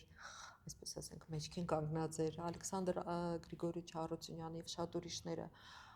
կրկին այդ միտքը հնչեցրեցին եւ ասեցին դուք պետք է Խաչատրյանի անվան տակ ելույթ ունենաք, հատկապես որ ձեր գործունեությունը մեծապես կապված է թանգարանի գործունեության հետ եւ այլն։ Մենք դիմեցինք որդուն Կարեն Արամվիչին եւ նա իրենից ստացանք այդ թույլտվությունը։ Ամեն ինչ օֆիցիալ, այո։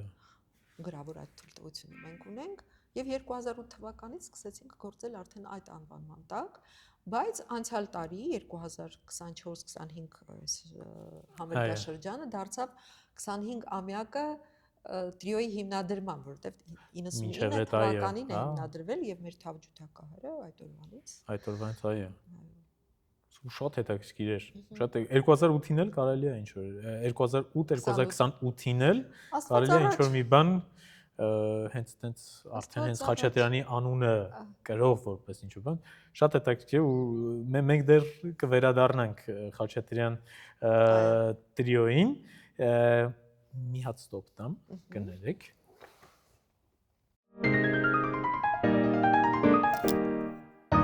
միստիկա է, բայց միստիկա էլ կա դրա մեջ, հասկանում ես։ Որ պահը որ այդ, ասենք իմ մտքին որ դա գալիս է, հետո որ ես տենց նստած եմ, իրանք երկուսով բեմում են, հասկանում ես, հետո դրանից հետո ես է Կարինի Քոչարյանի ժամանակ տենց անձամբ չէի ճանաչում, բայց իրեն համակրում էի որպես երաժիշտ, էլի, ու դրանից հետո իր հետ եմ սկսում նվագել, հետո այն մյուս Կարենն է հայտնվում, հասկանում ես։ Շատ հետաքրքիր, շատ լավ են գնում։ Աշխարհում ոչ մի բան պատահական չի լինում, ամեն ջան։ Այո։ Ոչինչ, ես էլ եմ հազում ինչ որ Միջաց, գիտես ես ինչ սուրճ է։ Ինչ է։ Լավն է։ Մեր օթանկանոց սուրճերից է։ Օ։ Հետո քիչ տոփը ցույց կտամ։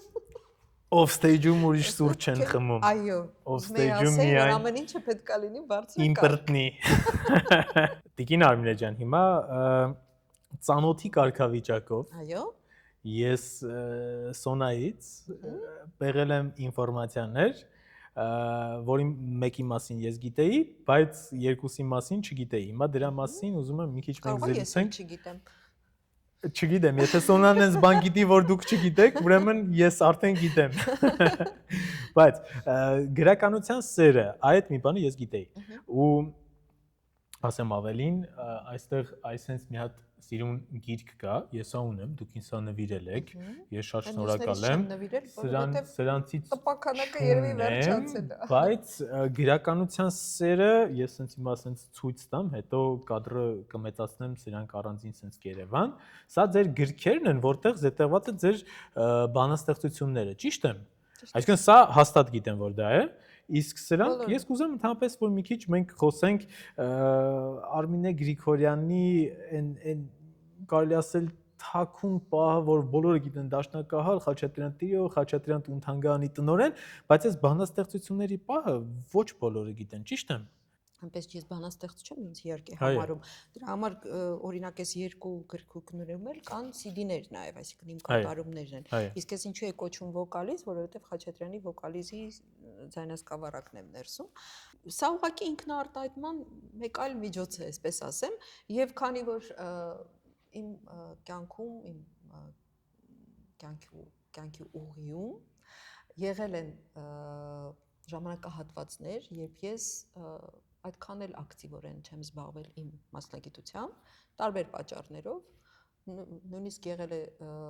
հատված մոտ 1.5 տարի ես ընդհանրապես չեմ մոտեցել գործիքին, հետո վերագնահատելով վերաարժևորելով մոտեցել եմ նորից եւ սկսել նվագել, այդ этаպներում ավելի շատ ստեղծագործել եմ այս ձևաչափով, այսինքն ինձ պետք է եղել ինչ որ ձևով միևնույնն է արտահայտվել։ Եվ հնարավոր է ասենք ես 1 տարի անընդհատ ամեն օր ինչ որ ստեղծագործեմ այս ձևաչափում եւ կարող է մի քանի տարի ոչ մի բան չլինի։ Կամ ես նկատում եմ, որ դա կարող է կրկնօրինություն լինի, դրա համար գրի չեմ առնում։ Ինձ համար կարևոր է, որ դա նորույթ լինի ինձ համար առաջին հերթին, որ ինձ լինի հետաքրքիր։ Ու հիմնականում ռուսալեզու է դա։ Այո, ռուսալեզու է, ճիշտ է, այս գրքույկը նաև թարգմանություններ կան այստեղ Հովիկ Հովեյանի կողմից, ինձ համար պատիվ է, որ ինքն է թարգմանել, իսկ այս երկու գրքերը հենց օրիգինալ լեզվով են հրատարակվել եւ կրկին ինձ քաջալերել են իմ մեծ ավագ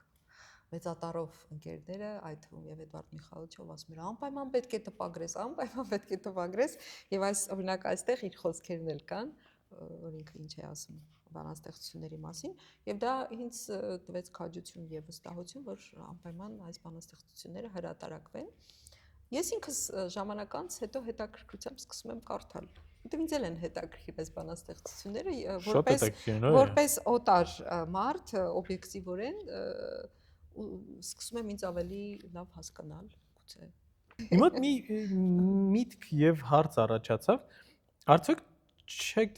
դիմել ինչ որ մի կոմպոզիտորի, որ կարող է օրինակ ինչ որ ռոմանսներ, բայց գրվել է բազմաթիվ։ Եղել է։ Այո։ Ես ինքս չեմ դիմել, բայց կան բազմաթիվ երգեր, ռոմանսներ կամ ինչ որ բան, որոնք որ օրինակ Միխայել Կոկժաևը շատ հետաքրքիր շարք է գրել, Մարգարիտա Սարգսյան շատ հետաքրքիր երգեր է գրել։ Նույնիսկ ինձ համար էլի մեծ պատիվ է, որ իմ բանաստեղծություններին անդրադարձել է Գեորգ Սպելեցիսը, ով ուսանել է Խաչատրյանի մոտ, ես իրեն ուղղակի նվիրեցի գրքույկը եւ ինքը ինձ շարք ուղարկեց, որ գրել է այդ բանաստեղծությունների հիման վրա։ Իսկ դուք կատարել եք ինչ որ մի երգչի հետ կամ Ես ինքս ոչ, բայց օրինակ Կոկժաևի երգերը կամ Մարգարիտի Սարգսյանի երգերը բոլորը կատարվել են։ Սուպեր։ Իրենց կատարմամբ։ Այդ բանն էլ ես օրինակ չգիտեի, որովհետև հենց նոր մտքովս անցավ ինչքան երգեցիկ ու երաժշտականը հնչում, որ կարելի էր դա դնել հենց երաժշտության վրա։ Սուպեր։ Այս գրականության թեման շարունակելով, ծանոթի կարգավիճակով։ Այո։ Ես Սոնայից իմացել եմ, որ նաև դուք ձեր հեղինակային հեքիաթներն եք կարդացել Սոնային իր փոքր ժամանակ։ Իդեպ այդ երեխայի թեման, որ ես մոռացա շեշտեմ, ես կուզենայի էլի Սիգե Գյոյչի մասին մի բան ասել, եթե կարելի է, էլի երեխայի հետ է կապված ու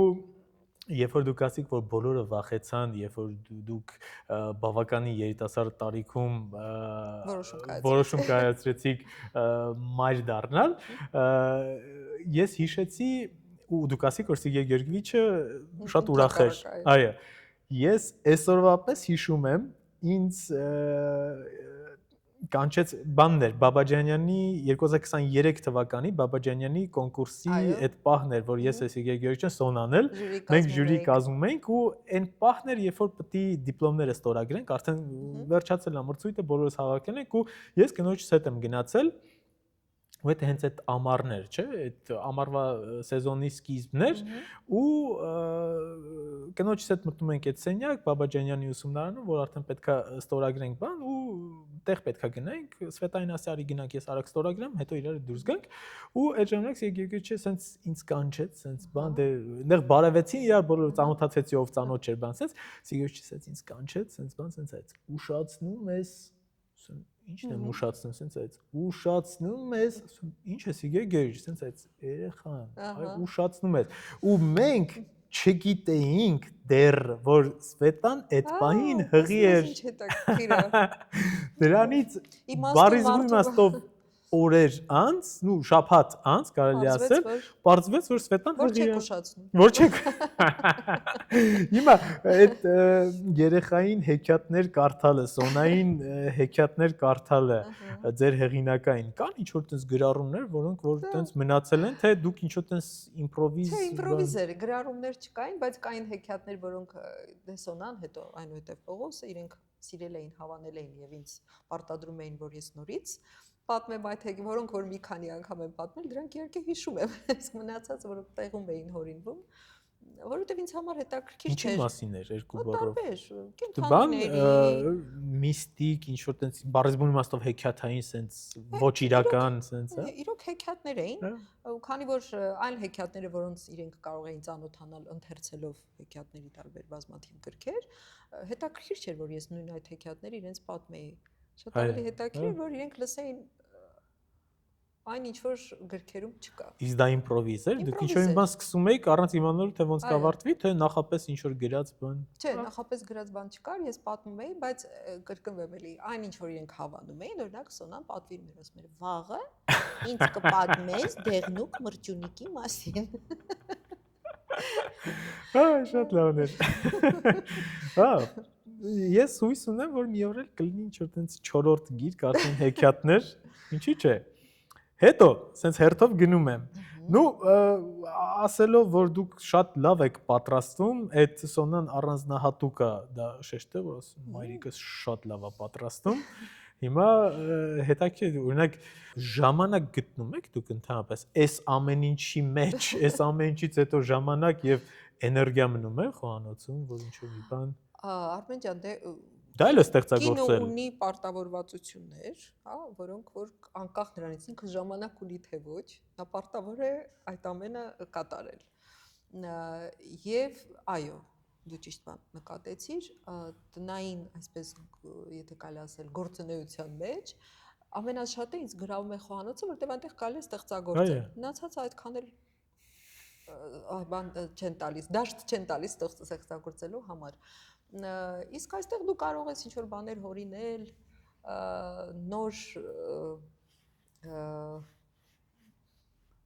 մոտիվացիաներ ստանել, նոր համեր ստանալ, նոր գույներ ստանալ եւ նոր երանգներ ստանալ եւ այլն, եւ հետո շատ հաճելի է, երբ որ քո պատրաստած ուտես, քո հարազատները, քո բարեկամները հաճույքով են ինչպես ասեմ, համտեսում, այո, համտեսում, դա քեզ ավելի է ոգևորում եւ մոտիվացնում։ Իսկ ժամանակի մասին ժամանակ ոչ մի բանի համար չկա, Արմեն ջան։ Օրը այնպես է սկսվում եւ այնպես է վերջանում, որ դու նույնիսկ զարմանում ես, թե որ ինչպես դու այսքան բան հասցրեցիր։ Դրա համար դու պետք է կարողանաս այդ 24 ժամը մի քիչ ավելի երկարացնես։ Այո, գիտակցաբար, այո, ստեղծես ինչ որ պատոհաններ, հետո մի բանը մյուս բանի հաշվին, հա, պրիորիտետը որն է այս պահին, որն է ավելի կարևոր, այսպես կյանքի փորձից ելնելով դու կարողանում ես այդ ամեն ինչը համատեղել, թե չէ ժամանակ չկա։ Միշտ ժամանակը չի բավարարում։ Ես պատկերացնում եմ, ես մեկ-մեկ էլ իմ բախտն էլա շատ բերել, կինս էլա ֆանտաստիկ լավ է սարքում, խոհանոցում չեմ կասկածում։ Շատ համով է պատրաստում ու միշտ ես որ տեսնում եմ, որ ինչքան սիրով է անում, բայց միևնույն ժամանակ ես մտածում եմ, իհուք ժամանակ չկա, բայց այդ ամեն ինչին միշտ այո, արդեն դրա համար ժամանակը ստեղծվում է ու ասեմ, որ ընդհանրապես այդ պատրաստելն էլ այդ ոնց որ բան լինի, էլի իրոք չոր ստեղծագործություն լինի, որովհետև ամեն անգամ տարբեր նույն բանը օրինակ ինձ հետ եկե բաղադրատոմսով եք դուք անում թե տենց հա երբեք որ ինձ ասում են որ այս բանը կարող ես ասել սրա բաղադրատոմսը ես չեմ կարողանում իրենց ասել որովհետև ես ամեն անգամ տարբեր եմ ես էլ եմ սիրում պատրաստել անկեղծ որ ասեմ չէ բայց հիմնական մսային բանը սալատ բան вообще չի հետաքրքրում որ նստեմ կտրտեմ սալատը այդ մսային ինչ-որ բաներ ու միշտ ես փորձում եմ այդ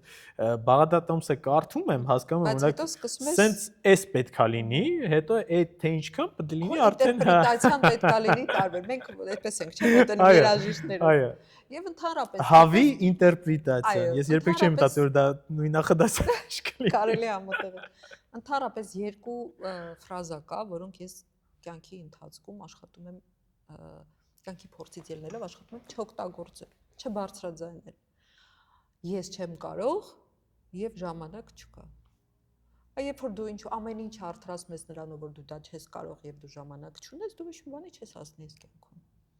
Այդ երկու ֆրազան պետքա հանել ընդհանրապես։ Շատ իմաստալից խոսքեր են, այո։ Հիմա մինչև վերջաբանին հասնելը եւս մի երկու հետաքրքիր պեղած ինֆորմացիաներ, դետալներ ձեր ամուսնու հետ, Սիմոնի հետ, ով շատ հայտնի եւ շատ կայացած ճարտարապետ է, մի հատ շեղում անեմ Սիմոնի հետ կապված։ Իհարկե։ Մինչև այս off-stage առաջին off-stage նկարելը ես ու Սոնան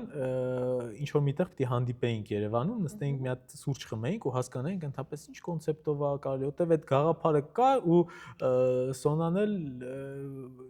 sense ասած միշտ ինչ որ մի բան ավելացնում է, մի հատ ինչ որ հետաքրքիր գաղափար բան, որ այս բանը սենց անենք, այս բանը նենց անենք ու այն որ տենց արդեն պայմանավորվել ենք ու ինքը տենց ասում է պապան էլ է գալիս, սոված է գա, մի բան ուտի չի խանգարում, ասում իհարկե չէ ու տենց նստեցինք կասկադում ինչ որ մի բան տենց սուրճ բան եւ այլն ու այս ամեն ինչի գաղափարի այդ off-stage-ի backstage-ը ինքը ներկա է եղել փաստորեն Սիմոնը ներկա է եղել թե ոնց է սա ամեն ինչը ստեղծվելու դրա համար հիմա դուք Սիմոնի հետ ձեր ամուսնու հետ ծանոթացել եք երգչախմբում երգելիս ու եք ուզում այդ ծանոթության պահը Ես էլի երաժշտություն ու հա ու իմ համար անկեղծ զարմանալի է որ Սիմոնը երգչախմբում երգել է դե դուք ինձ թվում է դե այն ժամանակ իմ ժամանակ էլ Չայկովսկիում ընդունված էր երգչախումբ, ես ճիշտ է որ ասեմ շատ ամոթալի կերպով մի քիչ բան եմ երգչախումբ պետքան էլ լսել, բայց ոչ մասնակցել իմ մոտ միշտ բան է եղել, որ ինչ որ մեկ այնտեղից մեզ պապարացիություն անում։ Ես հետո կհրավիրեմ։ Էս էլ է շատ հետաքրքիր պատմություն։ Չայկովսկու անվան դպրոցում բնականաբար դասերից մեկը դա երգչախմբային դասն էր, որը վարում էր անժամանակ շատ արդեն սիրված եւ ճանաչված մայեստրո Սեդրակ Տեր-Ղազարյանը։ Եվ ես սիրով էի հաճախում երգչախմբի դասերը, շատ էի սիրում ու ինքը միշտ ինձ առանձնացնում էր։ Ու ինձ միշտ ասում էր՝ «Դու որ մեծանաս, ընդունես կոնսերվատոր, ես քեզ պիտի տանեմ իմ մեծերի երգչախումբ»։ Իսկ իր մեծերի երգչախումբը հայերեն երգչախումբն էր, որ այն ժամանակ բավականին ճանաչված էր եւ մի քանի միջազգային մրցույթի դափնեկիր Երևանում, բայց այնտեղ երգում էին ոչ միայն երաժիշտներ։ Այնտեղ ինքը սիրողական երգչախումբ էր համարվում եւ այնտեղ երգում էին ճարտարապետներ, բանաստեղծներ, կինոռեժիսորներ, բժիշկներ, տարբեր մասնագիտություններ դեր անձնավորություններ։ Եվ երբ որ ես ընդունվեցի կոնսերվատորը, առաջին բանը ինքը ինձ ասեց. «Արի, ես քեզ սպասում եմ երգչախմբում»։ Եվ ես սիրով իր առաջարկը ընդունեցի, այսինքն հենց առաջի կուրսից ընդգրկվել եմ այդ երգչախմբում եւ նաեւ մի քանի իմ դասընկերուհիները նույնպես, որոնք կրկին սիրում էին երգչախմբային արվեստը։ Եվ մենք այնտեղ երևի կարելի ասել ամենափոքրիկներն էինք, ամենաերիտասարդներն էինք, արդեն այնտեղ կային մարդիկ, ովքեր տանյոք հանդերձ էին գալիս, այնտեղ էին ծանոթացել, կրկին ամուսնացել, զույգ կազմել եւ այլն։ Եվ շատ հետաքրքիր միջավայր էր, հետաքրքիր մթնոլորտ էր ստեղծվել այնտեղ, բացի նրանից, որ մենք երգում էինք միասին, մենք շփվում էինք, մենք ընկերացել էինք, կազմվել էին խմբեր հետաքրքիր ըստ հետաքրքրությունների։ Եվ այդ խմբերից մեկում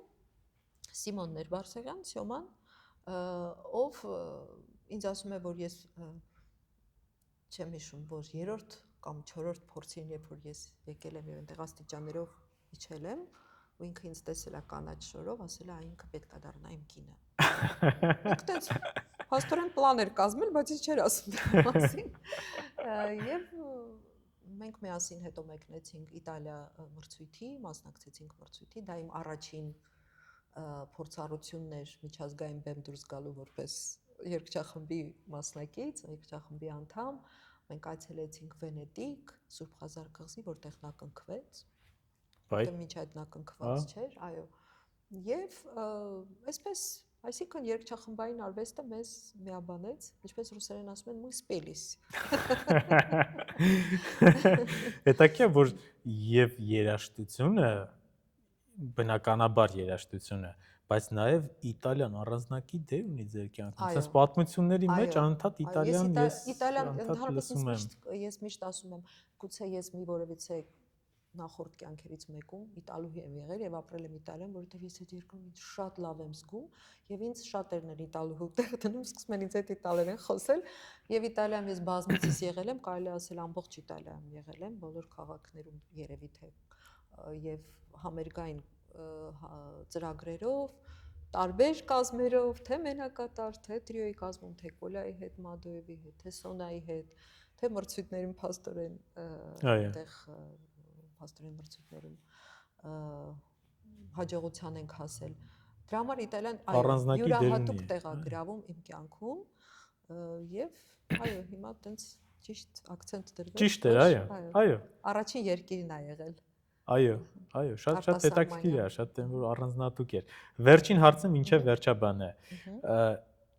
Jazz band։ Դուք նվագել եք jazz band-ում ու այդ իմ համար լրիվ sense մի հատ բացահայտում, հա, այս բլոկը այդ գախնիկներ Սոնայից կարելի է sense վերագրել։ Ով իդեպ ինչի մենք կանգնեցինք ինքն էր այդ պապարայցությունը ընդերից անում, հա։ Մի խոսքով, jazz band-ի մեջ շատ կարճ ժամանակ ասել, շատ կարճ ժամանակ, բայց նվագել եք, հետո ո՞նց է ստացվել։ Ոյ, jazz միշտ շատ սիրել եմ, ինչ այսօր եմ շատ սիրում։ Դպրոցական տարիներին շատ հետաքրքրված էի եւ երբ 10-րդ դասարանը, այսինքն նույնիսկ ավարտական դասարան չէր, թե Չայկովսկին այն ժամանակ 11 դասարան էր։ 10-րդ դասարանում մեզ հնարավորություն ընձեռնվեց այն ժամանակ Մերկելյան ինստիտուտի համերգասրահում տեղակայված էր ջազ կլուբը։ Այո, եւ այնտեղ էին եւ Մալխասը, այնտեղ էր Դավիթ Ազարյանի Դոդիկ Ազարյանի տրիոն, այնտեղ էր երգում Տաթևիկ Հովհաննիսյանը, Զարուհի Տոնիկյան, այսինքն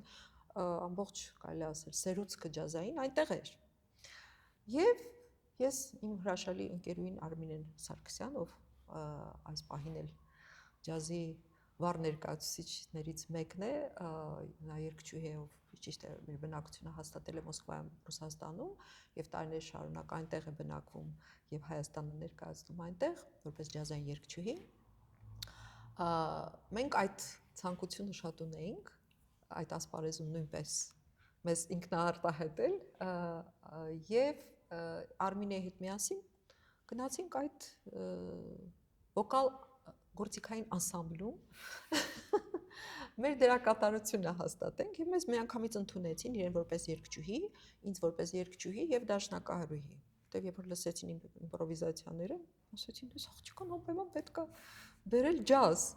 Դասականից դուրս արի, դու պիտի լավ ջազ դաշնակ, դու կլինես, կդառնաս առաջին կին ջազ դաշնակահարուհին», այսպես կարիերային ինձ Միշտ հիմա իմպրովիզանում եք։ Հիմա արդեն այդ ձեր համար, ինձ համար հա, բայց մարդկանց ներկայացան ոչ։ Եվ շատ ոգևորիչ ժամանակաշրջան էր, մեզ միացան այլ երկու մեր ընկերուհիները, որոնք նույնպես երգում էին այդ անսամբլում։ Մի քանի ղեկավար ունեցանք այդ ընթացքում, որոնցից մեկը Երզնկյանն էր, այնուհետև Գևորգ Գևորգյանը, ով Դավիթ Ազարյանի տրիոյում կանտրաբաս էր նվագում եւ ինքը մեր ղեկավարն էր եւ մենք մի քանի համերգներով հանդես եկանք հենց այդտեղ Մերկելյանում Լեպլեցում դահլիճ էր այն ժամանակ ջազը կրկին շատ սիրված էր Հայաստանում եւ չկային այդքան ջազ կլուբեր, տեղեր որտեղ կարելի էր ջազ լսել, բոլորը գալիս էին այնտեղ էր կենտրոնացված ամեն ինչը։ Բայց հետո եկավ 11-րդ դասարանը, պետք էր պատրաստվել ընդունվել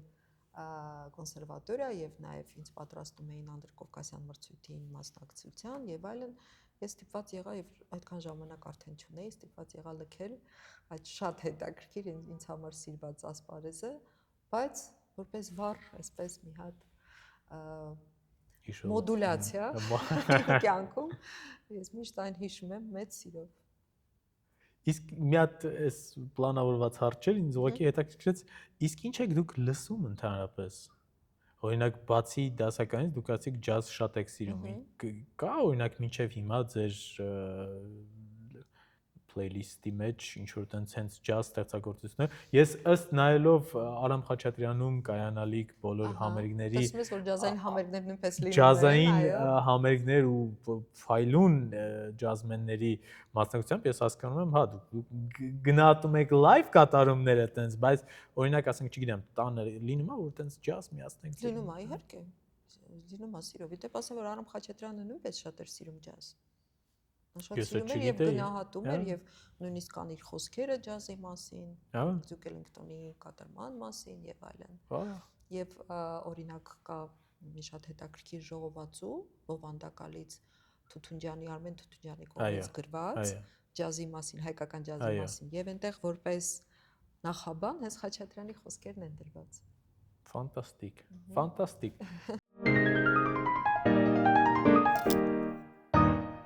Տիկին Արմինե ջան, ես ուզում եի առանձնահատուկ, ես բոլոր off-stage-ների ժամանակ առանձնահատուկ շնորհակալություն եմ հայտնում այն պատմամշակութային վայրերին, որտեղ որ մենք նկարում ենք ու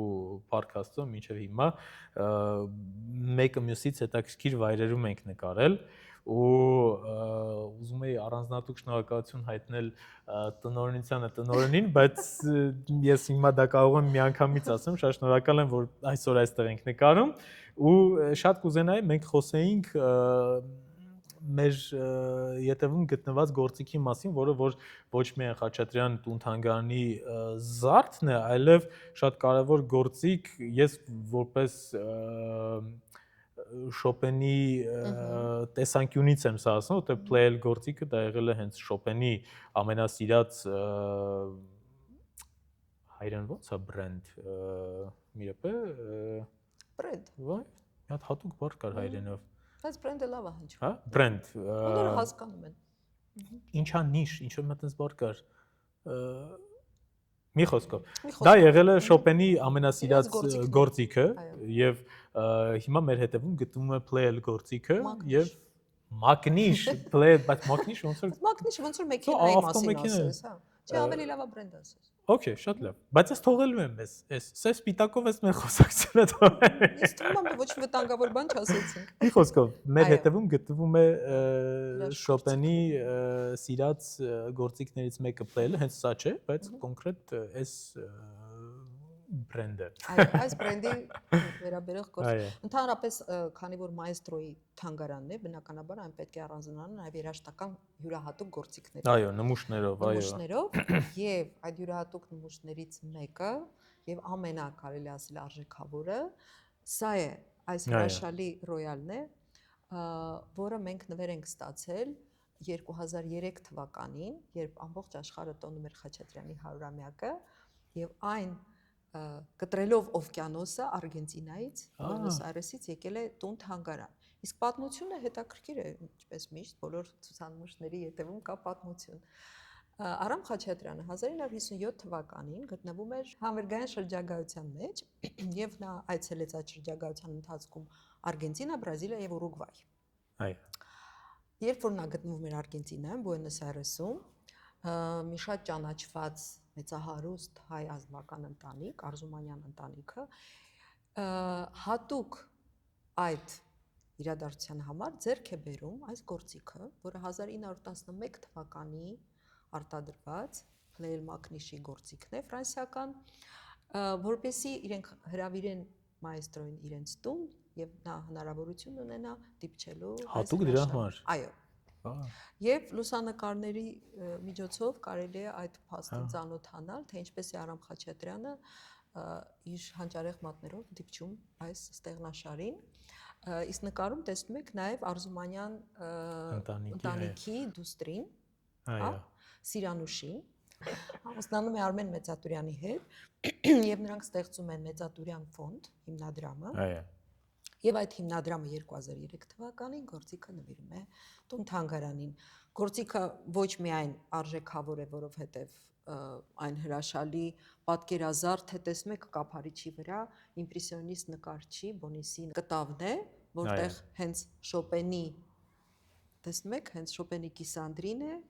եւ Ունձինան է, կոչվում է նկարը Ունձինա, ամբողջը արված է ընկուզենու փայտից, ոսկեզոծ է, բայց մեզ համար առաջին հերթին Ինչով է նա արժեքավոր, որովհետև Խաչատրյանն է Խաչատրյանի, նվագել այս այո։ գործիքով։ Եվ մենք ունենք ոչ միայն այս գործիքը արժեքավոր եւ շատ հետաքրքիր, որը նույնպես կապված է այդ շրջագայության հետ, այլ նաեւ մյուսը, որը տուն թանգարան է հասել Սան Պաուլոից։ Նույնպես play-ել։ Նույնպես փլել, բայց արդեն դաշնամուր։ Ահա այն դաշնամուրը, որի մասին ես նոր Այո։ խոսում եմ։ Սա մի հրաշք կրկին play-ել մագնիշի դաշնամուր է, 19-րդ դարի վերջի ստեղծված։ Պատմությունը կապված է Խաչատրյանի Բրազիլիա այցի հետ, երբ Սան Պաուլոյում Արամ Իլիչը ինչպես միշտ մեծ հաջողությամբ հանդես եկավ հեղինակային համերգով, այնուհետև Դիրան Մոստիջանը հրավիրեց մայեստրոին եւ իր տիկնոջը Այո։ իրենց տուն ընթրիքի։ Լուսանկարները պատմում են այդ հանդիպման մասին եւ ինչպես միշտ ընթրիքից հետո մայեստրոին խնդրում են, որ նա մի քանի գործ կատարի եւ այդ հանճարեղ հնչյուններից հետո տանտերը Դիրան Մոստիջանը մի մեղ ձեռքին մոտենում է մայեստրոին եւ խնդրում, որ նա իր ինքնագիրը թողնի դաշնամուրի վրա։ Պատկերացնում եք, որ Արամ Իլիչը բնականաբար մերժում է այս խնդրանքը, որովհետեւ նա չի կարող վնասել այս հրաշալի գործիքը, բայց բարեբախտաբար իրեն կարողանում են համոզել, նույնիսկ որքան գիտեմ, ծնկաչոք պարոն Մոստիջանը խնդրում է, աղաչում է մայեստրոին եւ Արամ Իլիչը թողնում է իր ինքնագիրը, այստեղ հայատար գրված է Արամ Խաչատրյան 18 հոկտեմբերի 57 թվական։ Եվ բնականաբար գործիքը միանգամից դառնում է ուղղակի անգին։ Եվ Հանգարանային նմուշ արդեն այնուհետև գործիքը որպես օժիթի մի մաս Դիրան Մոստիջանի դստեր հետ տեղափոխվում է Բուենոս Այրես, Արգենտինա։ Իսկ երբ Մոստիջաների ընտանիքը տեղեկանում է, որ Երևանում բացվել է տուն թանգարան 1984 թվականին, միանգամից որոշում է ընդունում, որ գործիքը պետք է տեղափոխվի այստեղ եւ այս հրաշալի գործիքին եւ այս պատմությանը պետք է ծանոթանան թանգարանի բոլոր այցելուները։ Սուպեր։ Եվ գործիքը շատ հետաքրքիր, այո, եւ փակվում է, նա պահարանի տեսք է ընդունում, ինչը կրկին իր եզակիության մասին է խոսում։ Ֆանտաստիկ։ Հիմա, մինչև անցնել եմ մյուս հարցը, ես մի հատ ֆոկուսը հետ բերեմ մեր վրա։ Արամ Խաչատրյանը իհարկե ավելի քան արժանի է ֆոկուսի մեջ լինել, բայց ինքը միշտ է ֆոկուսի մեջ, այո։ Ձեր ձեռքում կան նոտաներ, որոնց մասին ես կուզեմ խոսեմ, ու Տիկին Արմինե ջան, բավականին իրոք մեծ գործ է արվում եւ բացի կարելի ասել գրքերից, որոնք որ բավականին մեծ ակտիվությամբ տպվում են եւ Արամ Խաչատրյանի թանգարանը վերջին տարիներին տասնյակ գրքեր է տպել, նամականին է տպել, անգլերենով, ահա այս գիրքը անգլերենով Արամ Խաչատրյանի, այո, ցույց տամ, այո, Արամ Խաչատրյանի նմանատիպ բովանդակներից ժողովածուն է անգլալեզու։ Ժողովածուն է անգլալեզու, ընդհանրապես մի քանի լեզվով է Խաչատրյանի մասին ամեն ինչ է տպագրվում, բայց ես որպես երաժիշտ պետք է առանձին նշեմ, որ շատ քիչ կան հիմա նոր տպվող նոտաներ եւ շատ ցավով եմ դա ասում եւ միշտ օրինակ եմ բերում, որ Արամ Խաչատրյանի տուն թանգարանը հանձինեց ձեր ղեկավարությամբ, ձեր գլխավորությամբ այդ պատասխանատվությունը իր ձեռքն է առել եւ տպում է նոտաներ։ Ցավոք սրտի միայն Արամ Խաչատրյանի, բայց դուք դա իրոք շատ մեծ որակով եք անում, կուզեմ որ ներկայացնեք սա։ Սիրով, իհարկե, կրկին բազմաթիվ հրատարակություններ են եղել, դա եւ դաշնամուրի համար փոխադրումներն են, սյուիտն է մասկարադի համար գրված, դիմակահանդեսի համար գրված երաժշտությունից, դա եւ երկու դաշնամուրի համար փոխադրություններն են արված Ռաֆիկ Խարաջանյանի կողմից ճանաչված պիանո, Լիգա պիանո դուոյի դաշնակահար, դա եւ տրիոյի համար արված փոխադրումներն են եւ շատ կարեւոր եմ համարում այս ժողովածուն դա ջութակի եւ նվագախմբի համար գրված կոնցերտի կլավիրն է, որը մենք անցյալ տարի հրատարակեցինք, այժմ էլ աշխատում ենք դաշնամուրի համար եւ նվագախմբի համար գրված կոնցերտի այո հրատարակության վրա, այնուհետև այս պահին կրկին աշխատում ենք 4 սոլո սոնատների հրատարակության վրա, այսինքն ջութակի, թավջութակի, ալտի եւ դաշնամուրի համար գրված նոտները, որոնց մասին նույնիսկ շատ երաժիշտներ չգիտեն։ Այսինքն շատ մեծ գործ կա հանրահրճակման այսպես ասպարեզում եւ ես հուսով եմ, որ այս գործընթացը կլինի շարունակական։ Իդեպ ասեմ, որ այս ջութակի կոնցերտի նոտաները ժողովածուն մենք տպագրել ենք մի շատ հետաքրքիր պրոյեկտի շրջանակում, քանի որ տուն թանգարանը ամբողջությամբ անցել է արևային սնուցման եւ այն գումարները, որոնք մենք խնայել ենք, մենք ուղղորդում ենք դեպի հրատարակություն։ Եվ նույնպես Դաշնամուրի համար գրված կոնցերտի նոտաները նույնպես կհրատարակվեն այդ խնայված գումարների միջոցով։ Իդեպ ամենտեղ ես նոտաների հետ կապված էլ բազում ասել եմ ու ընդհանրապես թանգարանի հետ կապված էլ, որ ինչքան ես կուզենայի, որ ամեն ոլորտ ունենար այնպիսի ղեկավար, ինչպիսին որ դուք եք, ինչպիսին որ դուք եք լավ տիրություն անում եւ նայում թանգարանին, որտեվ ես ձեր օրոք եմ ես տեսել թանգարանը, բայց այն թե արևային պանելները, թե այն ինտերակտիվ միջավայրը, որ դուք ստեղծել եք, այն մեծ ոգեշնչվածությամբ եւ այն մեծ մոտիվացիայով, որ դուք եք Խաչատրյան տուն թանգարանը նայում եւ առաջ մղում եւ զարգացնում նոր ինովացիաներով, ես իրոք երջանիկ կլինեի, որ մեր ֆանտաստիկ երկրում այսպիսի ղեկավարներ, ինչպիսին որ դուք եք, շատ լինեին ու լինեին բոլոր ոլորտներում։ Այդ դեպքում ինձ թվում է մեր երկրի ապագան ընդհանրապես էլ ավելի ճիշտ ուղով կշարժվեր։ Արմեն ջան, ես էլ ավելացնեմ, որ ես էլ կարծում եմ, որ եթե քո նման երիտասարդներ ավելի շատ լինեն, որոնք որ այսքան սիրում են իրենց երկիրը եւ իրենց գիտելիքը, իրենց փորձառությունը, այն ամենը իրենք ինչ որ ստացել են նաեւ արտասահմանում, ուզում են անպայման ծառայեցնել իրենց երկրի ապագայի բարգավաճման եւ զարգացման համար, մենք մեր սերունդը կլինի շատ ավելի հանգիստ եւ շատ ավելի վստահ, որ ճիշտ ձեռքերում է երկիրը։ Այնպես որ ես ողջունում եմ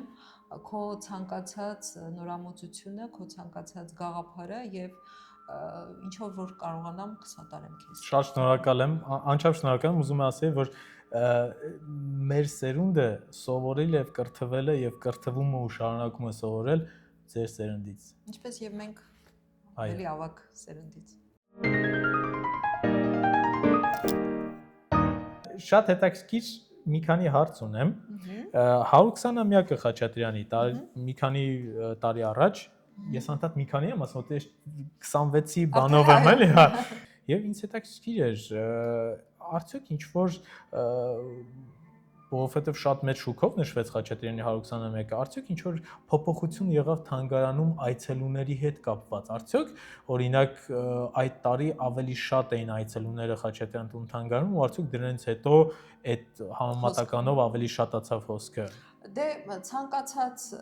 նման իրադարձություն կամ հոբելյան, երբ ավելի շատ է հնչում հոբելյարի անունը, բնականաբար ավելի մեծ ուշադրություն է գրավում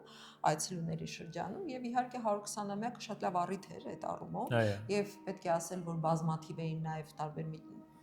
տարաբնույթ միջոցառումները կազմակերպած թանգարանի կողմից, թե թանգարանում, թե թանգարանից դուրս, դա էլ իհարկե իր կողմից նպաստեց,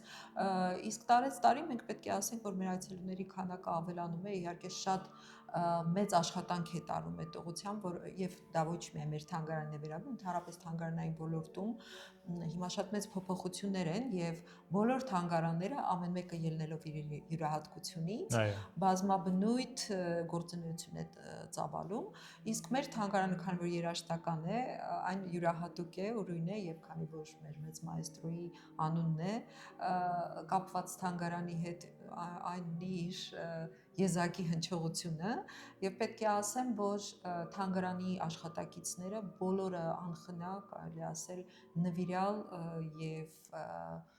ամբողջությամբ տրված իրենց սիրելի գործին աշխատում են, որ իրենց թանգարանները ծաղկեն, լինեն էլ ավելի հետաքրքիր, էլ ավելի պահանջված եւ բերեն ավելի մեծ քանակի այցելություններ։ Ֆանտաստիկ։ Ես միշտ գրեթե բոլորի հետ խոսելուց ասում եմ, որ ցավոք սրտի ընդամենը 3 կոմպոզիտորի մեծ թանգարան ունենք, դա Խաչատրյան, Սպենդիարյան եւ Կոմիտաս, եւ հետաքրքիրն է, որ երկուսը տուն թանգարան են եւ թանգարան ինստիտուտ։ Այո, մյուս երկուսը, որի երկուսի մեջ է Խաչատրյանը մտնում է, նաեւ դահլիճներ։ Ու այդ առումով Խաչատրյան տուն թանգարանը այն առանցիկ դերում է, որ եւ տուն թանգարանը եւ դահլիճ։ Այո։ Այդ առումով ցանկալի կլներ, որ ավելի ունենայինք, որովհետև շատ բավականին մեծ արժեք ներկայացնող կոմպոզիտորներ ունենք եւ ցավոք այնպիսի թանգարաններ, ինչպես Բաբաջանյանի թանգարան չունենք, Միրզոյան թանգարան չունենք, ովքեր որ առան ես հիմա երկուսը նշելով չեմ ուզում մնացածի անունները չտալով իրենց արժեքը չնկատել, նվազեցնել, բայց ուղղակի ուզում եմ ասել, որ այդպիսի անուններ բազում են եւ շատ ափսոս, որ ընդամենը 3-ն են։ Հիմա վերջին երկու հարցը։ Եթե դուք տեսնեիք Խաչատրյանին այս ամեն ինչից հետո, ինչ ասելիք կունենայիք Խաչատրյանին։ Ես ինչի համար եմ այդ հարցը տալիս, ես ուզում եմ հարցնել դուք տեսել եք թե չէ, որովհետև ես գիտեմ, որ Աննա Գյորգիևնան Աչեմյանը ունի նկար Խաչատրյանի գիրկը նստած։ Այո։ Ու ինձ ուղղակի հետաքրքիր էր, ես քանի որ այդպիսի նկար չեմ տեսել ձեր կողմից, ես վստահ եմ գրեթե, որ դուք չեք հանդիպել, այո։ Բայց եթե դուք տեսնեիք, կյանքի օրոք ոչ։ Եթե դուք տեսնեիք Խաչատրյանին, ինչ հարց կտայիք եւ ինչ կասեիք։ Ես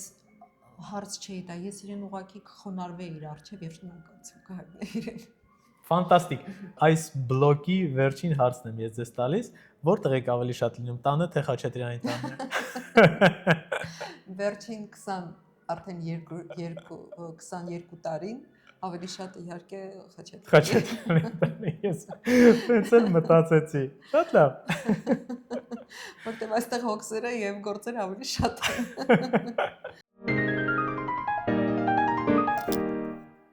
Հիմա որպես վերջաբան, այո, ես միշտ խնդրում եմ, որ երիտասարդ սերնդին, դաշնակահարներին ինչ-որ մի հորդոր ձեր ամբողջ այս անցած մեծ ճանապարհը հաշվի առնելով մի հորդոր երիտասարդ դաշնակահարներին։ Երիտասարդ դաշնակահարներ, սիրելի երաժիշտներ, պետք է ասեմ, որ դուք ընտրել եք շատ դժվարին, բայց մի հրաշալի ճանապարհ, որովհետև մեր գործիքը առանձնահատուկ է։ Եվ եթե մենք մեզ նվիրում ենք այդ գործիքին, այն անպայման վերադարձնում է եւ արձագանքում է մեզ կրկին մեծ սիրով։ Բայց շատ դժվարին է, հենց վնասկզբից պետք է հասկանալ, որ ուղին շատ բարդ է եւ անսահման է։ Սա այն ճանապարհն է, ընդհանրապես երաժիշտ կատարողի, բայց հատկապես մենք դաշնակահարների մասին ենք խոսում, այն ճանապարհն է, որը վերջ չունի։ Սկիզբ ունի, բայց վերջ չունի։ Անընդհատ պետք է աշխատել, անընդհատ պետք է փնտրել, անընդհատ լինել որոնումների մեջ,